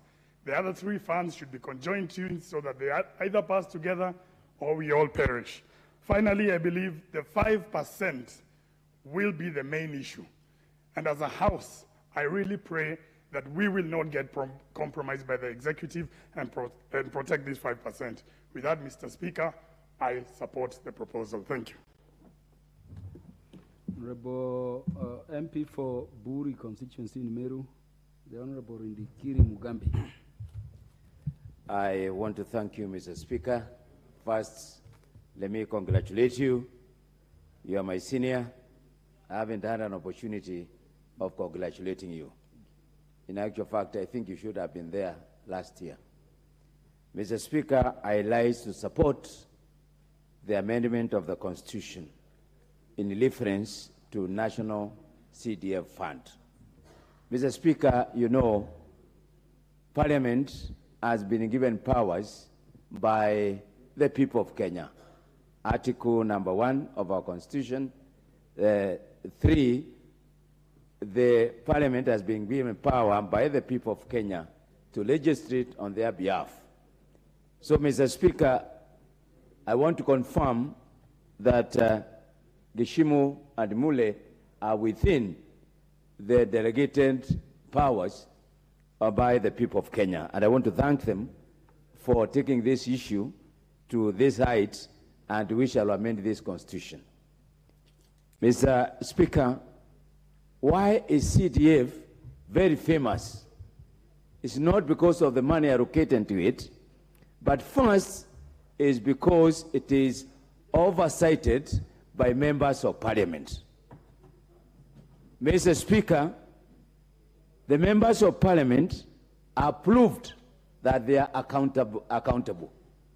They are proved they are transparent. They are accountable. They are proved that they exercise equitability, trying to distribute resources properly. That's why you find that CDF is in every part of our constituencies. Mr. Speaker, there is no conflict between the devolved functions and between the government and the national government, between the county government and national government. It's very clear. National CDF 2015 is operating within the national government functions. As such, you allow, Mr. Speaker, I don't know on what basis that the case was taken to court, because we are operating under the national government functions. Mr. Speaker, this CDF is in sports for our youth. Mr. Speaker, CDF has created job opportunities for our young people, contractors, artisans, name them. Mr. Speaker, the issue of bursary. Mr. Speaker, when there's an emergency. Mr. Speaker, whenever there's a public outcry, like now that we're having issues with the drought. Mr. Speaker, the environment and the school infrastructure. I'm a very proud member of parliament. I think I made it back to the second term because I oversaw the CDF for the last 5 years that every school in my constituency has been touched by a project, 1 or 2. I have done a lot of police stations, 4 in number. We have put up 13 new laboratories in our constituencies, in our day schools. We have spent a lot of money on CDF as bursaries. We have spent money on sports. We have spent money on the environment. Mr. Speaker, the reason why CDF was brought in is because the national government was not able to see some gaps that were existing at the constituency level. Mr. Speaker, these are the gaps the members of parliament are quick to notice and they use CDF to close that gap. Mr. Speaker, I support and agree that we need to work out on the process of enacting this bill. It is very critical from what member of Mathare said, and I agree with Senior Kajwang, what he said. There are certain things that we need to work on the process, but the concept, we are all in agreement. I support, Mr. Speaker. The MP for Magarini, Honorable Harry Kombe.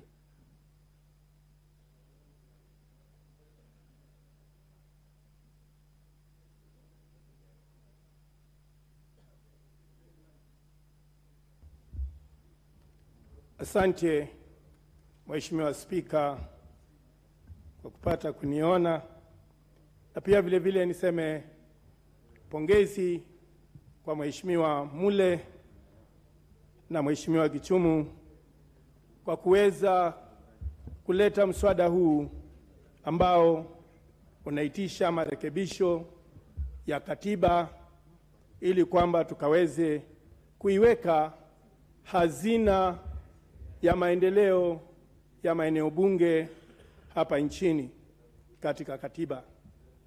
Mheshimiwa Spika, isingekuwa ni hazina hii, Mheshimiwa Spika, sijui Magarini ingekuwa wapi.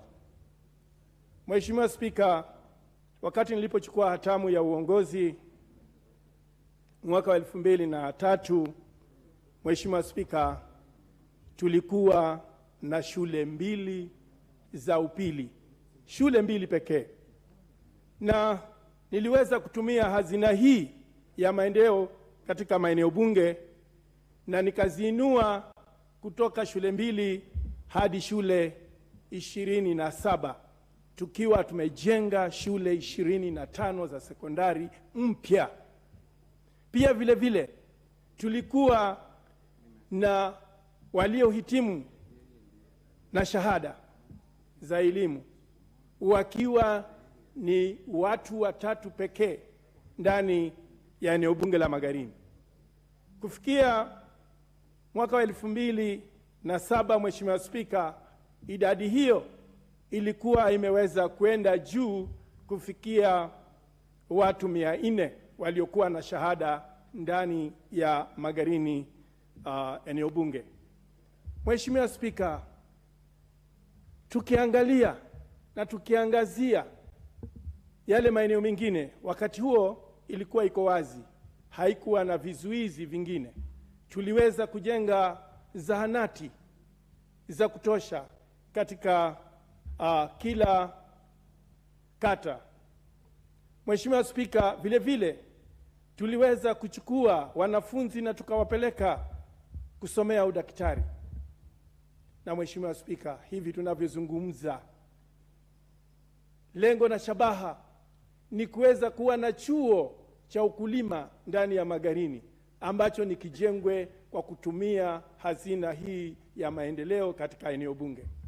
Pia vile vile tukiangazia elimu ya wasichana wetu, watoto wetu wa kike, tunanuia vile vile ndani ya Magarini tukaweze kujenga shule mpya ya wasichana hapo Marafa Girls Secondary School, ambayo itakuwa ni shule ya kisasa, siku za usoni ikaweze kuwa ni shule ya kitaifa. Mheshimiwa Spika, kwa pande zote na kwa hali yote, hazina hii ya ustawi wa eneo bunge ni hazina ambayo haistahili kuchezewa hata kidogo. Na yeyote yule anayepinga hazina hii, kwa lugha fupi, huyo ni mchawi wa maendeleo na anastahili kunyongwa, ashindwe shetani. Mheshimiwa Spika, kwa hakika tukija kwa upande wa asilimia, hiyo 5% iliyopendekezwa na ndugu hawa, naweza sema haitoshi, kwa maana kuna mambo ya dharura ambayo huzuka hasa kwa baa la njaa. Saa hizi hatungekuwa ni lazima tutegemee serikali kuu, moja kwa moja ingekuwa ni kuingia katika mfuko huu wa hazina ya maendeleo ya eneo bunge na tukaweze kuwanunulia chakula watu wetu. Hivyo basi ningependekeza na nitapendekeza wakati tukifika pale wa kipindi cha kurekebisha, ningependekeza 7.5% ikawe ndiyo itatumika kwa hii hazina ya eneo bunge.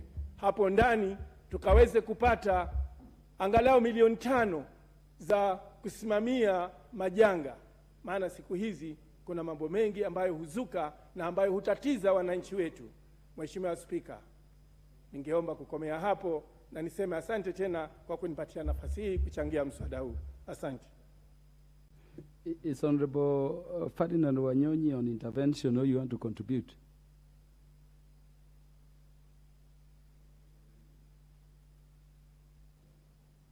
Thank you, Chair.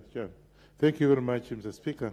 I want to take this opportunity. Are you on intervention or you want to contribute? I want to contribute. Please proceed. Lovely. Thank you. I've been sitting here for quite some time. But, Mr. Speaker, I want to take this opportunity to thank you and thank my colleague Steve Mule and my Jirani here, that they did something that actually we did. I was in the committee of CDF last Parliament, and we went around the whole country looking for the people to say what they want. So the public participation that came up with, they all agree that CDF should be increased from what it is today to 5%. The reason they were giving is because now the land is becoming very small and smaller and smaller because of the population. Now schools are being built. They are building schools not the normal way, but now building buildings to be able to economize on the land, because land has not been used for cultivation purposes.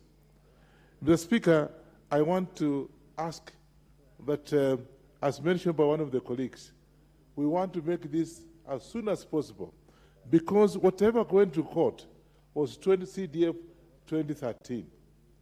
The NT CDF 2015 has no issue. And therefore, I take this opportunity to ask the leadership of this House to get onto the executive, His Excellency the President, so that they can be able to release the CDF that people are now complaining, including me. I have problems. I had commitments, hoping that I was going to get the money, but now the money is stuck. So the leadership of this House, Mr. Speaker, should take it up so they can be able to see His Excellency the President to order the Treasury to release the money, so that as we go on with amendment, the money should be released so that our students and other projects can get on. The other thing is that, Mr. Speaker, We also mentioned that I think we should have a caucus here to be able to have this, whatever we are discussing here. It's important that we do it as soon as possible so that it can be able to record whatever amendments we want to bring to this CDF. And Mr. Speaker, it's important that we do it as soon as possible because the busybodies out there, like so my colleague has just mentioned, they are busy doing nothing but opposing because they have nothing to lose. You and me, as members of the parliament, we don't need the CDF. That the people out there, the community, the poor person out there is the one that needs CDF. And therefore, I think let's move fast. That the caucus that one of the members actually suggested be formed as soon as possible, maybe by next week, to be able to come back with this amendment that we are now having, and they sit down, make the proposed amendments, bring this house, so they can be able to clear. And Mr. Speaker, I can assure you that once we take that route, I think things are going to be much easier because our children are suffering out there. As I sit here, as I go out there, there's nothing else other than getting calls that the children are out here, they are not able to move. And so therefore, Mr. Speaker, let's move as a house to have this amendment. Let's move as a house to go to the executive to have the treasury release the money because the money is there and I don't see anything wrong. I don't see what is holding the money at the treasury. With those few remarks, the Speaker, thank you so much and support them. Yeah, we bypassed the MP for Igembe North. Is he in the house? MP for Igembe North. Okay, thank you, Mr. Speaker, for this opportunity to contribute to this monumental proposal that will go into annals of history if rightfully anchored in the Constitution. Mr. Speaker, national government CDF, its contributions are quite immeasurable.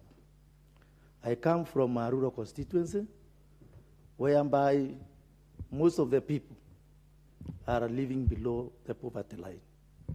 Mr. Speaker, with the ravaging effects of the drought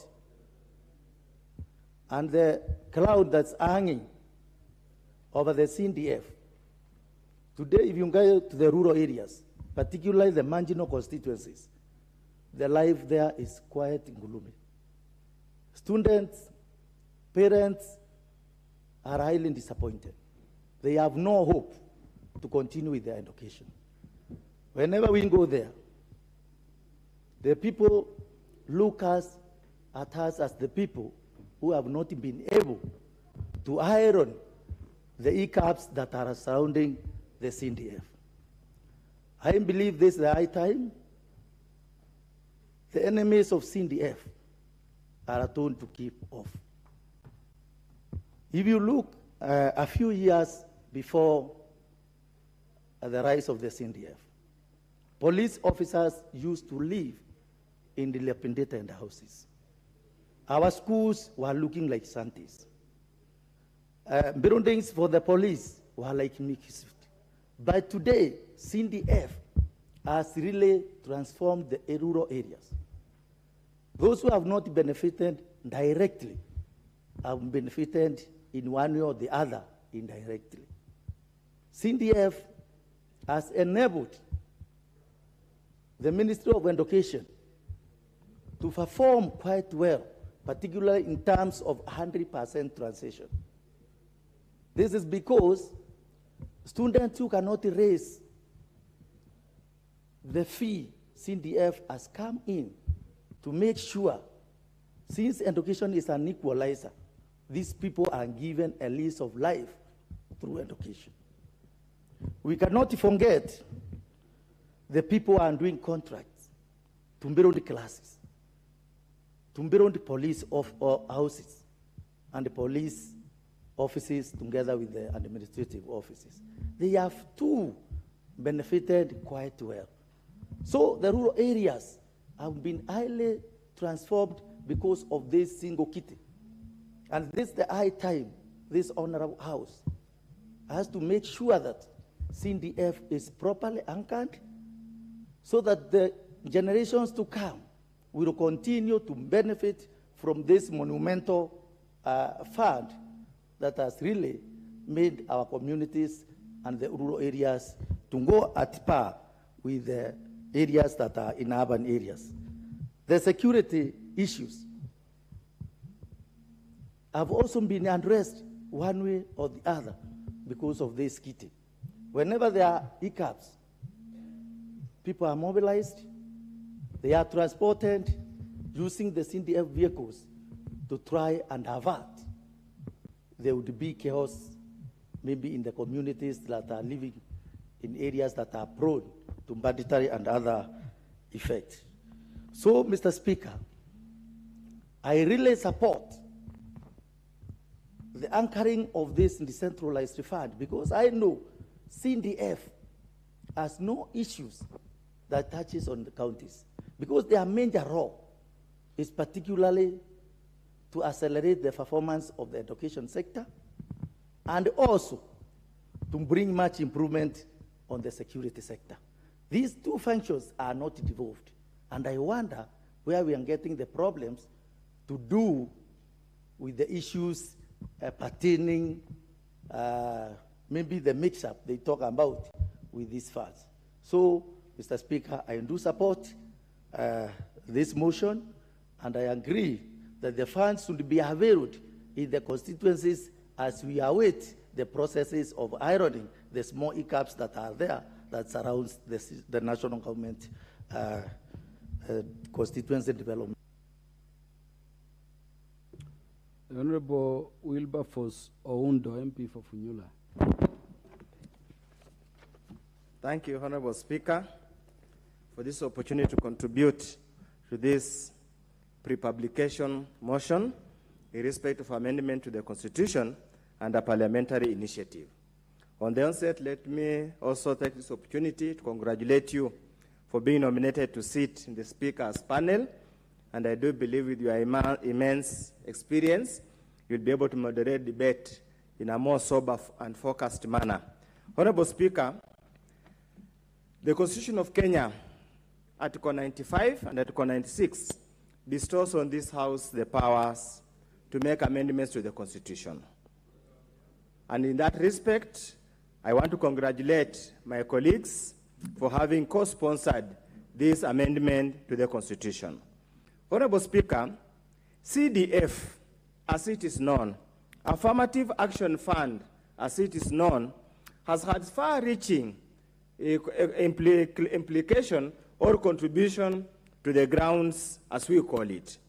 Whenever you go, Honorable Speaker, the easily noticeable and the most noticeable project you'll ever see is the project for NG-CDF.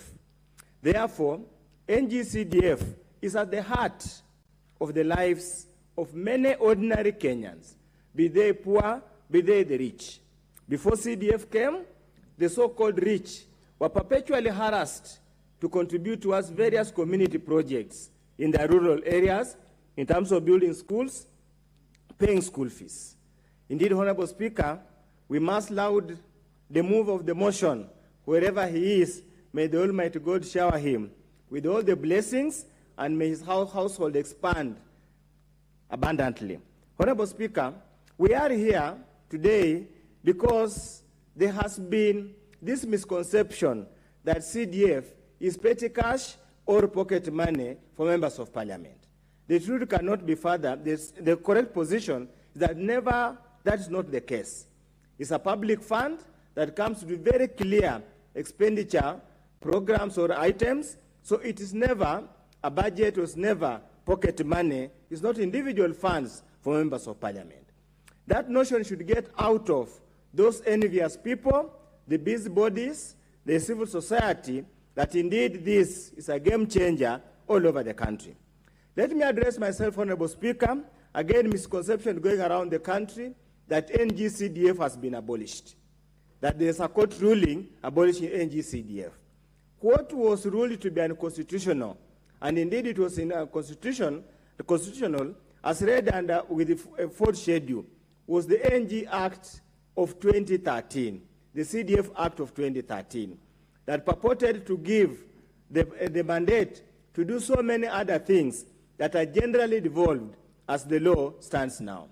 The act that we are operating on, the 2015 Act, is in line with the Constitution. There's nothing unconstitutional about it, and indeed the Supreme Court avoided making any reference or any ruling in respect of the 2015 Act. So any civil servant, any public officer, any person who purports to misread and generally misinterpret the Supreme Court ruling is basically in contempt of the court and is punishing the common mwananchi without any particular reason. Honorable Speaker, I want to remind my colleagues, it is obvious that the CDF funds for 2022-2023 cannot be released until, first of all, the CDF board committees are gazetted, until after we do public participation. That should be very clear.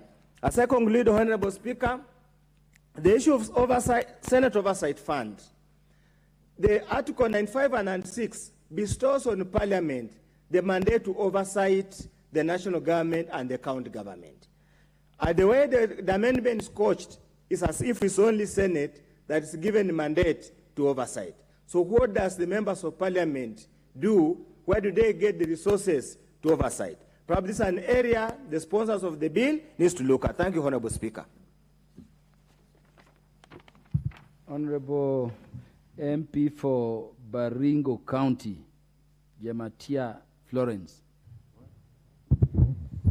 Thank you, Mr. Speaker. And once again, I want to congratulate you for your appointment to the Speaker's panel. I want to take this opportunity to support this motion by saying that NGCDF is one of the components of Parliament and policy that was once taken by Parliament of Kenya that have really impacted the lives of people of Kenya. It goes without saying that no one or all our electorates understand very well that every member of Parliament today and every leader who is elected has worked closely through this CDF. And, Mr. Speaker, the courts have its mandate, but I want to say that it is going to be very prudent for the people of Kenya to give support to the members of Parliament that for the CDF to be adopted and to be accepted more. CDF, as a member of Parliament Baringo, I have walked around the county and I've realized the work that CDF, I've seen the work the CDF have done. Many roads have been constructed through CDF, schools, and many children have gone to school through bursaries, courtesy of CDF. It is going to be very not reasonable enough if at all this CDF is not going to be considered going forward. But I also want to also reiterate that as a member of Parliament, I am supporting this motion with the help that for our members of Parliament, especially on the elected on through National Assembly as members of Parliament, not as women rep, that the more our constituencies, the more we have CDF in place is when we will realize the development of our constituencies and our people generally. I also understand that as women rep, we are obligated to have the NGAF, the NGAF. And this is one of the funds that is also associated with the work that is or complements the work of the CDF.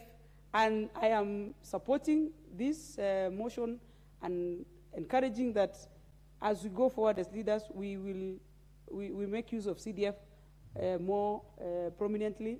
And I also accept that even the society understand and knows that CDF has been part and parcel of their lives. Thank you, Mr. Speaker. Thank you. The MP for Nyeri Town, Honorable Maina Mathenge. Thank you, Mr. Speaker, for granting me this opportunity to speak. And it is a momentous occasion for me to speak to this motion before the House on amending the Constitution. The CDF, Mr. Speaker, is a way of life today in this country. And I would want to urge this House that if there is anybody who has a doubt as to the position that the CDF occupies in the hearts and minds and the lives of ordinary Kenyans, we can take it to a referendum and we will come up out on top. So I do not fear that we have to restrict ourselves to the parliamentary initiative. If we need to go the whole hog, I'm sure Kenyans in their numbers will come and stand with CDF. It is my considered view that the CDF should even expand its scope into the spaces that seem left out in terms of the division of functions between the national government and the county governments. And I'll give examples with your permission, Mr. Speaker. One, our young people. This is one of the greatest assets that this country has. However, jobs as our young people knew them have migrated from blue-collar, white-collar, and manual labor into the digital space. One of the key enablers for digital work is good quality internet.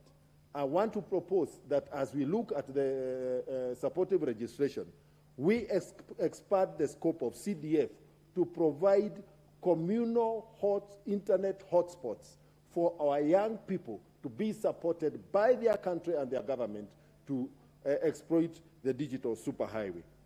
The second element, this country has put up technical training institutes across every constituency. However, our graduates from these institutes graduate with theoretical knowledge but lack the single tool in terms of toolboxes that would connect them directly to the job market. I urge us to expand the scope of CDF to be able to provide our graduates from TVETs and technical institutes with toolboxes and connect them to the job market. Out-of-pocket expenditure when accessing health in this country has driven very many families below the poverty line. The CDF should be able to come out openly and support the less fortunate members of our society with social protection by providing NHIF cards to needy families and therefore shield them from the catastrophic expenditure of out-of-pocket when accessing health. The hunger situation in our country today is one area where if CDF was existing today, we would be having a different story, because we should be able to extend support to families that are sleeping hungry. I'm sure, Mr. Speaker, that in this House, among the members seated here today, before the end of the day, if they have not received calls, they will receive calls about families that need support to feed themselves the single meal this evening after having slept hungry.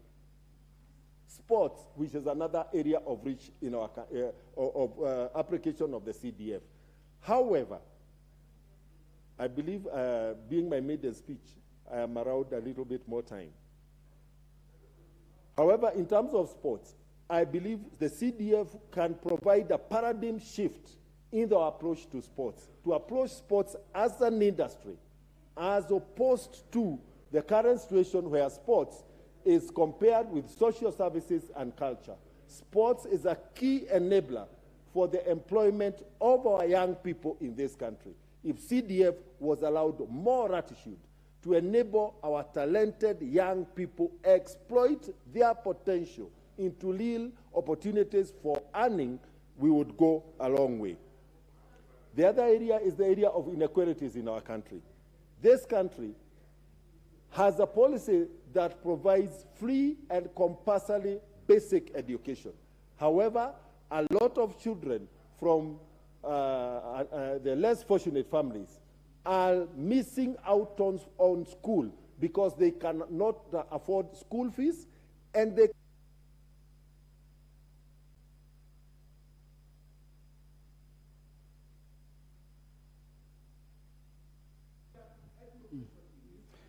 add him 1 minute. Add him 1 minute. He's made the first request. So I would urge that as we consider we consider this motion and the subsequent registration, we will expand the scope. Lastly, the area of drug and substance abuse. In our urban areas, our youth have become captive to drug and substance abuse. CDF, again, should be allowed latitude to make interventions. Thank you, Mr. Speaker.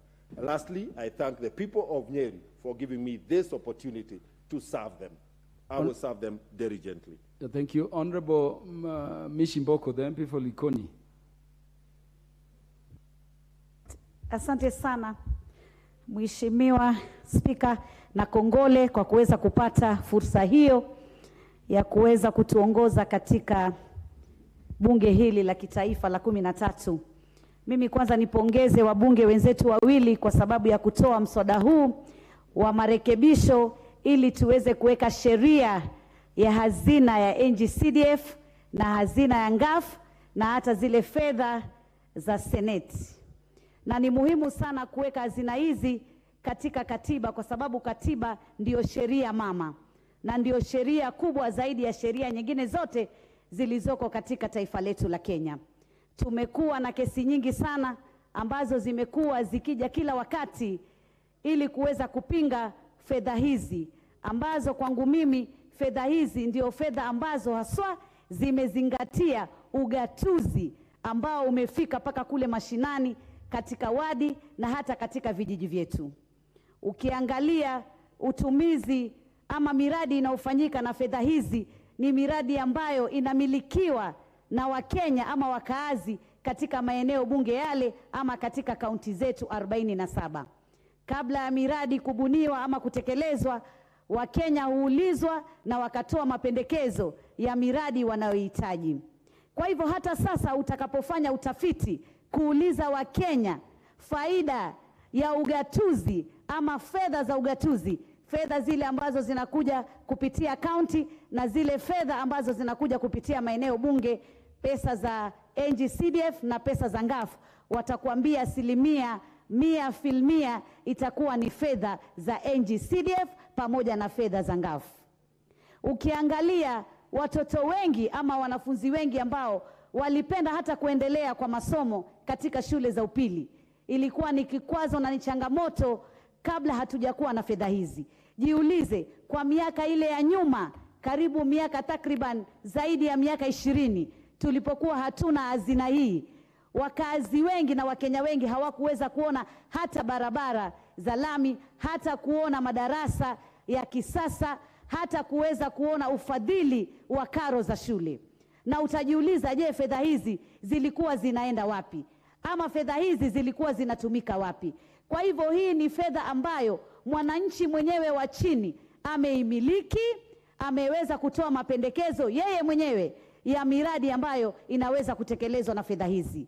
Pesa za NGAF tukiangalia, zinaangalia makundi ya Wakenya waliotengwa kama vile walemavu, kina mama na vijana ambao wametengwa sana katika taifa letu katika nyanja za kiuchumi, na wameweza kuboresha uchumi wao kwa kupitia njia tofauti tofauti za kibiashara na pia hata upande wa sanaa na kukuza vipaji vya vijana wale na pia wale walio walemavu na kina mama. Kwa hivyo fedha kama hizi lazima tuziweke katika sheria, ndio tusiwe tunaangaishwa kila wakati tunakuwa na kesi hii, tunakuwa na kesi nyingine na wakati unapotea. Hivi sasa watoto wetu wanahitaji karo za shule. Wengi hivi sasa wako majumbani, na sisi wabunge tumekuwa na kazi kubwa sana na imekuwa kizungumkuti. Kila wakati tunaambiwa fedha hizi tutaweza kuzipata, mara tunaambiwa si haki kulingana na sheria, haziko katika sheria. Kwa hivyo kuweza kufanya marekebisho na kuweka haswa sheria hii iwe katika katiba, kwa sababu tunajua katiba ni sheria mama, na hatutakuwa tena na kizungumkuti ama na sitofahamu ya kuhusiana na fedha hizi. Kwa hivyo mimi hata pale kwangu Likoni nimejenga shule ya upili ya wasichana, na ambapo tulikuwa hatuna shule za upili, aswa shule ya bweni, na watoto wa kike ambao kwa muda mrefu wametengwa katika mambo ya kielimu ama kimasomo wameweza kufika pale. Mambo ya usalama tumeweza kuboresha, mambo ya mazingira tumeweza kuboresha, mambo pia ya mambo ya sanaa tumeweza kuboresha, mambo ya michezo tumeweza kuboresha. Hata majanga yanapokuja, pesa za ngafu, pesa za NGCDF zinaweza kusimamia na kuweza kuhakikisha Wakenya wameweza kutolewa katika changamoto kama hizo. Kwa hivyo yoyote anayepinga fedha hizi, huyo atakuwa ni adui mkubwa wa maendeleo katika taifa letu la Kenya. Na sisi tutasimama kidete tuhakikishe Wakenya watafaidika na fedha hizi, pesa zao kwa miradi yao, na wao pia waweze kujiita Wakenya na wajivunie kuwa Wakenya. Asante sana Mheshimiwa Kaluma. Asante sana mjumbe wa eneo bunge la Bondo. Jaribu pia kuongea kwa Kiswahili. Thanks a lot, Speaker. Kiswahili was fairly in the morning. I think those who are doing it now could be out of order. Now, Mr. Speaker, a number of things. One is that we cannot gainsay the place, the role, and the benefits of CDF as at now. CDF itself is older than the constitution that we are talking about. And I want to believe that there was a problem or a very big oversight in terms of not including CDF in the Constitution 2010. Unfortunately, this might have been looked at in a very different way, because there are very many ways that the Constitution has. Particularly, the space is given that Parliament can create public funds, the way we are talking about here. CDF could be one of those funds. But then, in a similar manner, the Constitution also is given, Article 176(2), is giving the county governments something that ought to have been given to both governments, the national and the county governments, either as a principle or a provision where that resources need to touch every other part of this country as reasonably and as effective as possible. That is not happening with county governments, and CDF would have, in a bigger way, sealed that kind of a loophole. So the benefits we cannot gainsay at the moment. Now, Mr. Speaker, the biggest problem here is the safety of the fund. I think this is where the problem is. How safe is the fund? The benefits are enormous, and it's acknowledged by everybody else. But given that sometimes haters of members of parliament, haters of parliament come up from one time to the other thinking that the fund is a members' fund, and because of their inherent hate, they constantly come up with things against the fund. So for us to, for the fund to be protected, not for us to be protected, not for MPs to be protected, but for the fund to be protected, there is this idea, the proposal that we have to put it in the Constitution. So, Mr. Speaker, I support that in totality. Now, the next thing is the whole issue of strategy. While we are talking about this fund, the much we have known about it, it is a fund that has gone through a lot of smoothening. The legislative part of it has gone through a lot of cleaning. It has a regulation in tow. And there are many weaknesses that were there before, and all of these things have been sealed. It is not like any other fund. So for purposes of strategy, in my view, we don't need to put CDF together with the other funds at one go. The other funds are good, they are fantastic, they need to be there, but doing them at one go is where the problem may be, that you go once and you may lose all of it. So the best thing is go one by one. But the fund that I'm not too pleased about is the fund that is talking about Senate Oversight Fund. Immediately we do that, immediately we even start thinking about that, there's a big problem. And the big problem is, first of all, it is illegal. The Senate has money under our parliamentary budget for oversight. It is there every year, annually. Whatever they do, whatever the Senate does is exactly what we do. And that's exactly when somebody's talking about CDF. It is not a parliamentary, it's not a function of parliament. That is reposited elsewhere, outside parliament. So in a similar manner, Senate has funds for purposes of oversight. Now, if you do the mistake of creating another fund for purpose of oversight here, it is illegal, it's unconstitutional. I want to remind the members that we budgeted, please, we gave Senate money in the name of trying to come up with an oversight staff in 2018, in 2019, and in 2020. All of that was not effected because the money went to planning, the Department of Planning, and planning didn't know what to do with the money because there was no regulation, there was no direction in terms of what they were supposed to do with that money. So, Mr. Speaker, what I'm trying to say here is, apart from the illegality, there are some of these things that are going to be right. Lastly, Mr. Speaker, if you allow me, the Constitution has equalization fund enshrined. Equalization fund has not been implemented in a proper sense for the last 10 years. Yet it is constitutional because it lacked certain details that, for example, CDF has, that if we enshrine CDF, we'll be much more ahead of equalization fund. Thank you, Mr. Speaker. The MP for Bomet East, Honorable Richard Yegon. Somebody's line. Thank you very much, Mr. Speaker, for giving me this opportunity. And first, before I continue, I would like to say I support a motion for the amendment of this constitution and to entrench it in our constitution, the NGCDF Act. Mr. Speaker, I want to put it this way. Let it be known that the NGCDF is supported far and wide. There is no area which I've had, especially in my constituency, all corners, everybody streaming my place, asking me, when are you going to give us the CDF? Children coming from school, they are queuing in my place.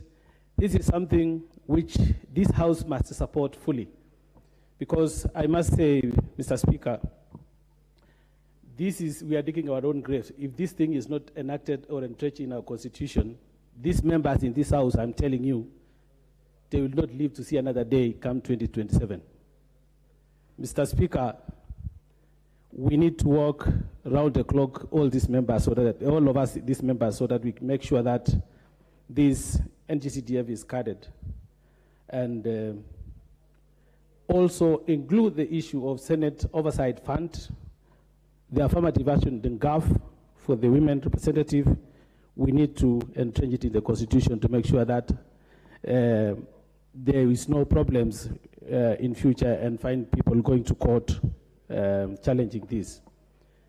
The infrastructures we have in our places, especially the schools, the offices for the chiefs, also the houses for the security personnel, the police. This is the CDF which has really helped our area, and it has been felt far and wide.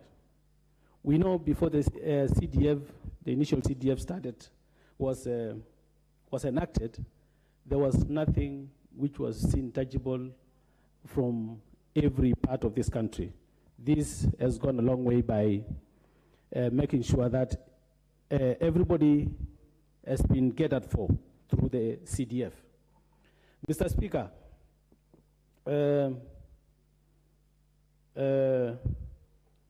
in fact, what I wanted to say about, again, this NGCDF is that we should not even be talking about making or reconstituting in the Constitution or entrenching it in the Constitution. We should be talking about increasing these funds from the 2.5% to 10%, so that we can do even more bigger things in our areas. Because I just find also this amount, the 2.5, is very little, and we need to be guided by, or we guide ourselves and increase it. And for those people who are thinking that this NGCDF is managed by the members of parliament, are misinformed. We are just but the conveyor belt or the oversight members, which even we are not the signatories when it comes to these monies. It's only that we want to see this thing as being put in the right place and do the right thing. I want to say I support and thank you, Mr. Speaker. Honorable Irene Mayaka, nominated MP.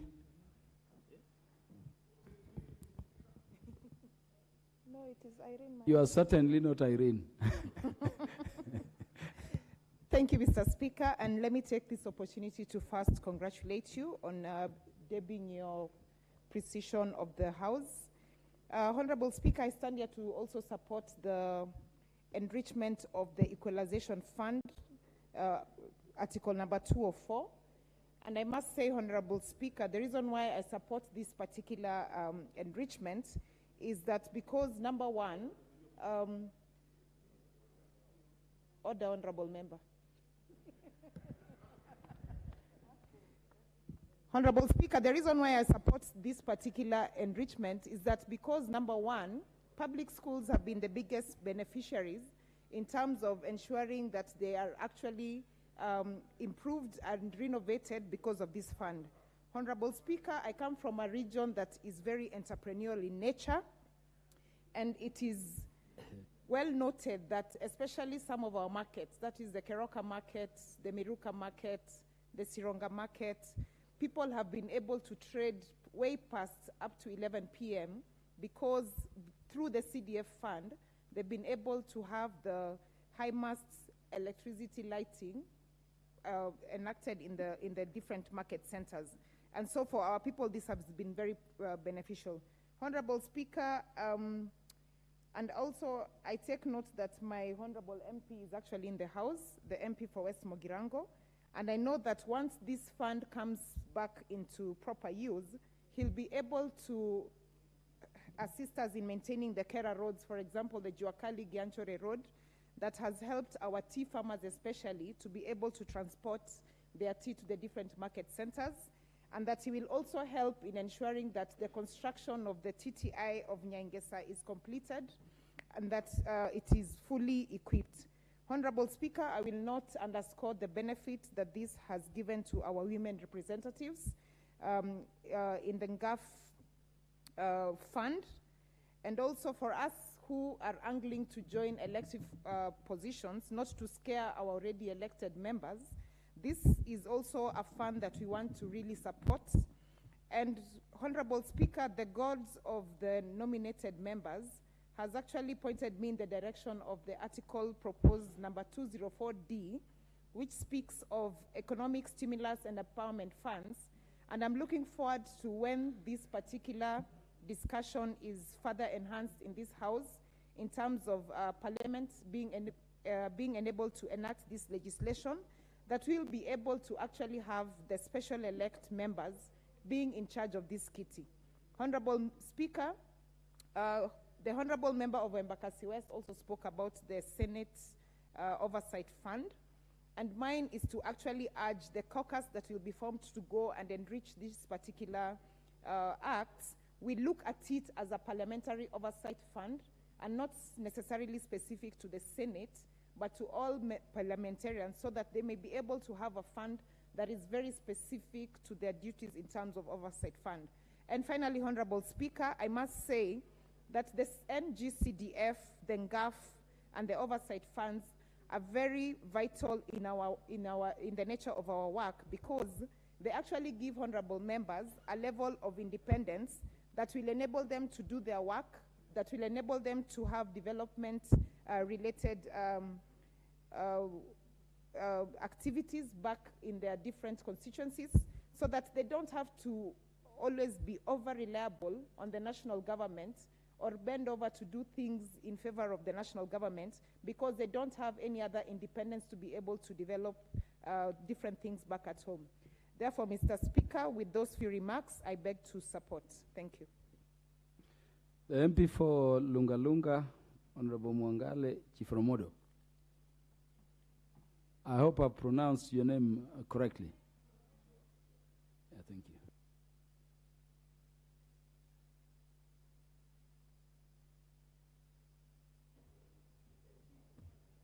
Thank you, Mr. Speaker. You are very right. Chiforomodo is my name. Mr. Speaker, first of all, congratulations for you being part of the Speaker's panel. But NGCDF has become very popular in Kenya now. It is because or history is actually judging the time now. Long time, we used to receive funds through the so-called district, the quota system, and it used not to work well. Now that things are working, now people have started seeing that, oh, this money belongs to the MPs or what. But I want to say that in some areas, if it were not for the CDF today, then those people could be actually doomed. One, I want to give an example of my constituency, Lunga Lunga. 75% of the population are actually living below the poverty line. That the poverty index is at 75%. Who will educate the children of these poor people? Who will actually see and develop the talents of these poor people? And of course, the 1% for sports is very low. We need to increase.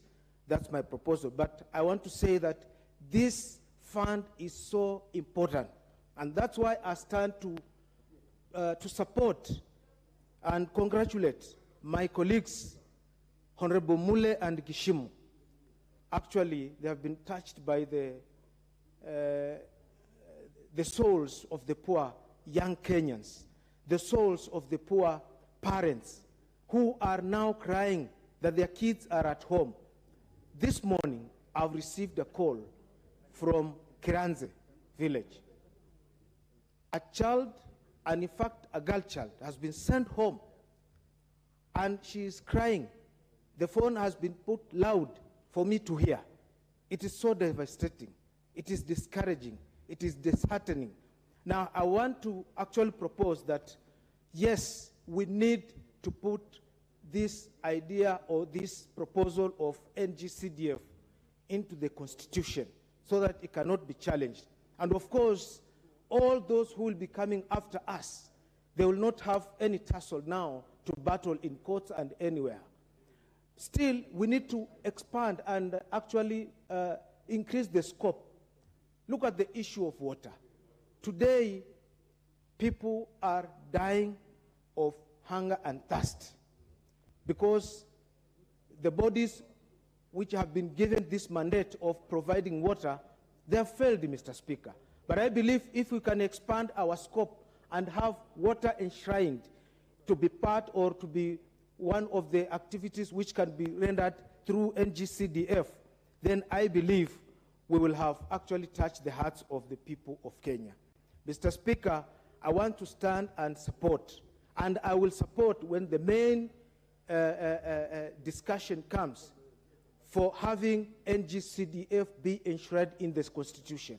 I want to believe that if we actually try and take this initiative or this discussion to the people of Kenya, it will be overwhelmingly supported by the people because they are suffering, because they've seen the importance of it. We have areas like Lunga Lunga, where the only institution which you can see is the TTC, the Technical Training Institute, the TTI, which is also which also needs a lot of interventions for it to be supported to look like a good institution.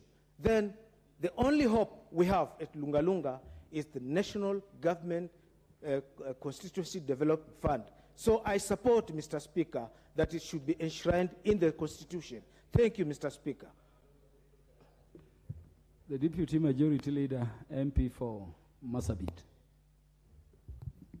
Thank you, Mr. Speaker, sir. May I also take this opportunity to congratulate you for being a member of the Speaker's panel. I take this opportunity to congratulate Honorable Githinji and Mule for coming up with this very important motion that is very relevant to every Kenyan. The motion on legislative proposal to amend the Constitution to entrench the National Government Constituency Development Fund. That includes of affirmative action, Senate Oversight Fund, and economic stimulus and empowerment fund in the Constitution. Mr. Speaker, all this is what will make a lot of difference in the lives of Kenyans, and especially GAF is one area that the government of Kenya has been able to touch the lives of Kenyans, to improve their lives, and also to further the education of our children. As we all know, the government has just put aside 2.5% of the ordinary revenue, and that is what has made all this difference. And if there is anything that has brought equality to every part of this country, it is these funds. And so, Mr. Speaker, we know that small businesses have benefited from this, especially the mamambogas, the people who are at the grassroots doing some small businesses have benefited, and through that their families have also enjoyed improved lifestyles. The funds have also benefited the school-going children by paying bursaries. Mr. Speaker, many of us have benefited from this in the past, but it wasn't in a very well or structured manner. But through these funds, many disadvantaged children have benefited from these funds, and they have been able to further their education. Many have now graduated, and their parents also have relaxed or have been relieved because most of them have not been able to support the education of their children, but through the bursaries, they have been able to educate their children and now enjoying the fruits. Mr. Speaker, we also know that the infrastructure of the schools and other facilities have also been improved through these funds. And as we all know that some parts of this country, children have been, there are areas that children have been studying under trees. They had nothing to sit on. But today, in almost all the parts of this country, through these funds, schools have been built and furnished well, and our children have been able to be educated well. This has also improved their performance in school, and we have parents who have now, as a result of this, taken their children to good schools, and they have all performed well academically, which in turn is also a benefit to all of us. In terms of emergency funds, again, these funds have helped, and I know right now where there is a lot of drought and people are suffering, many people keep calling us and asking for these funds. And I know most of the members of parliament are now under a lot of pressure, and if there is anything that we can do today, it is to approve this and make sure that these monies are released so that poor Kenyans on the ground can benefit from this. Mr. Speaker, again, the area of sports have been so much empowered through these funds, where we know that our young people in every part of this country engage in sports and they have a lot of passion. In many areas, this has also served as promoting peaceful coexistence between different communities. And that is why today I can stand and boldly say that I support this motion. Mine is just to request the members of parliament, when the implementation time comes, let us give it a lot of attention and support the very needy people so that we can have a lot of impact, and also the money can benefit those who are really in need of. Thank you very much. Honorable Beatrice Kemei, MP for Kericho.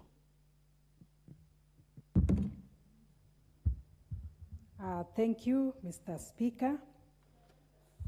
First, I want to congratulate you for being... Dr. Ivo Bara, what is the matter?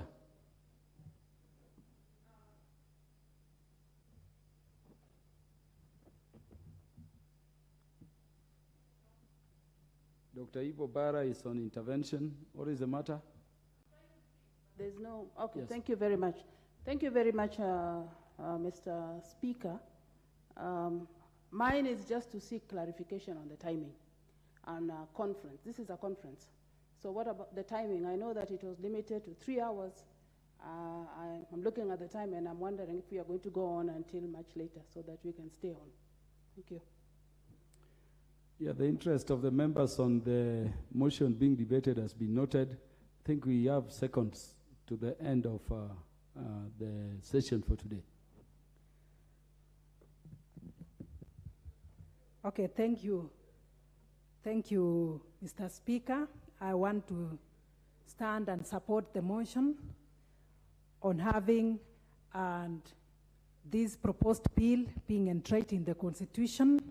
Mr. Speaker, CDF, NGCDF, and GAF has done so much to our people, and especially the people, I call them the bottom up. Mr. Speaker, may I say that when it comes to NGAF, that is GAF, Mr. Speaker, and the first women reps. Yeah, thank you. You will have 4 minutes when the Parliament will next sit on the motion. Honorable members, at the time being 7 p.m., this House stands adjourned until Thursday, the 3rd day of November at 2:30 p.m.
By the Parliamentary Broadcasting Unit in partnership with the Kenya Broadcasting Corporation.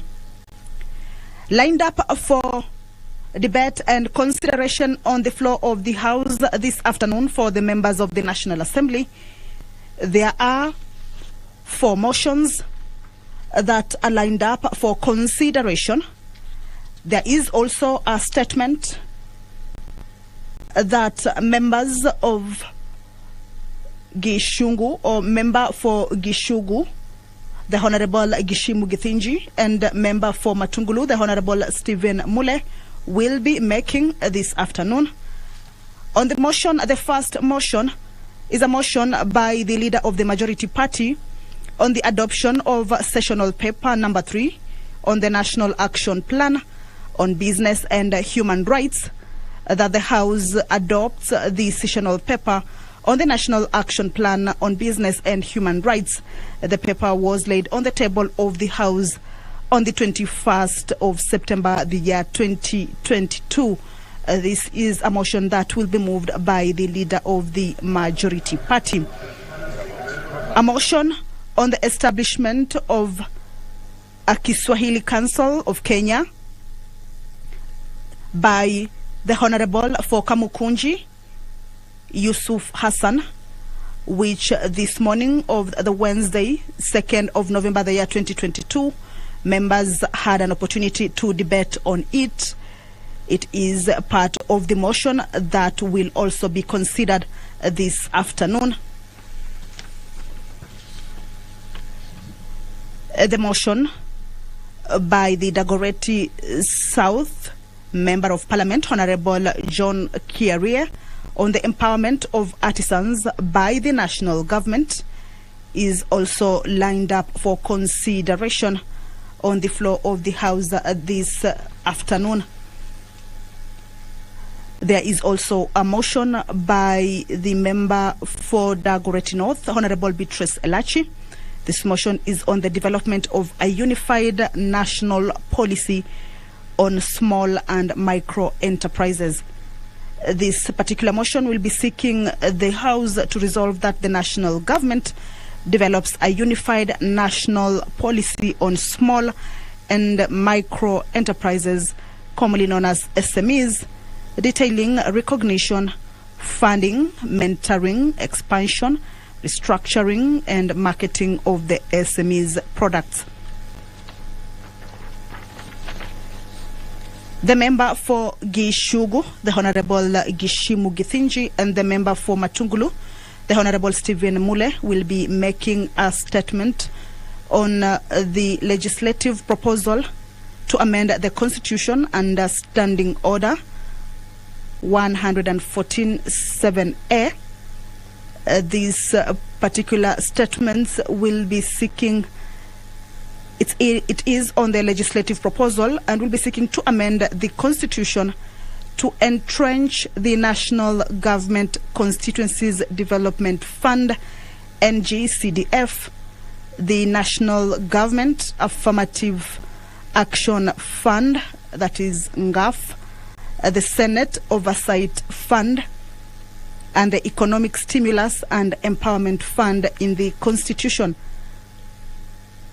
This is a legislative proposal, a statement on the legislative proposal by the member for Gishugu, the Honorable Gishimu Githinji, and the member for Matungulu, Honorable Stephen Mule, that will be seeking to amend the Constitution to entrench the National Government Constituencies Development Fund, the National Government Affirmative Action Fund, the Senate Oversight Fund, and the Economic Stimulus and Empowerment Fund in the Constitution. The Speaker will allow members to make general comments on this particular legislative proposal. A look at some of the proposal or amendments the two members are seeking to make on the Constitution is insertion of new articles in the Constitution. One is the National Government Constituency Development Fund, that there be established the National Government Constituencies Development Fund, which shall be a national government fund consisting of monies of an amount of not less than 5% percentum of all the national government's share of revenue as divided by the annual Division of Revenue Act enacted pursuant to Article 218. Also in that amendment is that all monies allocated under this article shall be considered as funds allocated to constituencies pursuant to Article 206(2). Part C of this new article is to be administered in accordance with the provisions of an Act of Parliament. The Senate Oversight Fund, the members are seeking to there be established the Senate Oversight Fund, which shall be a national government fund consisting of monies of an amount of not less than 1%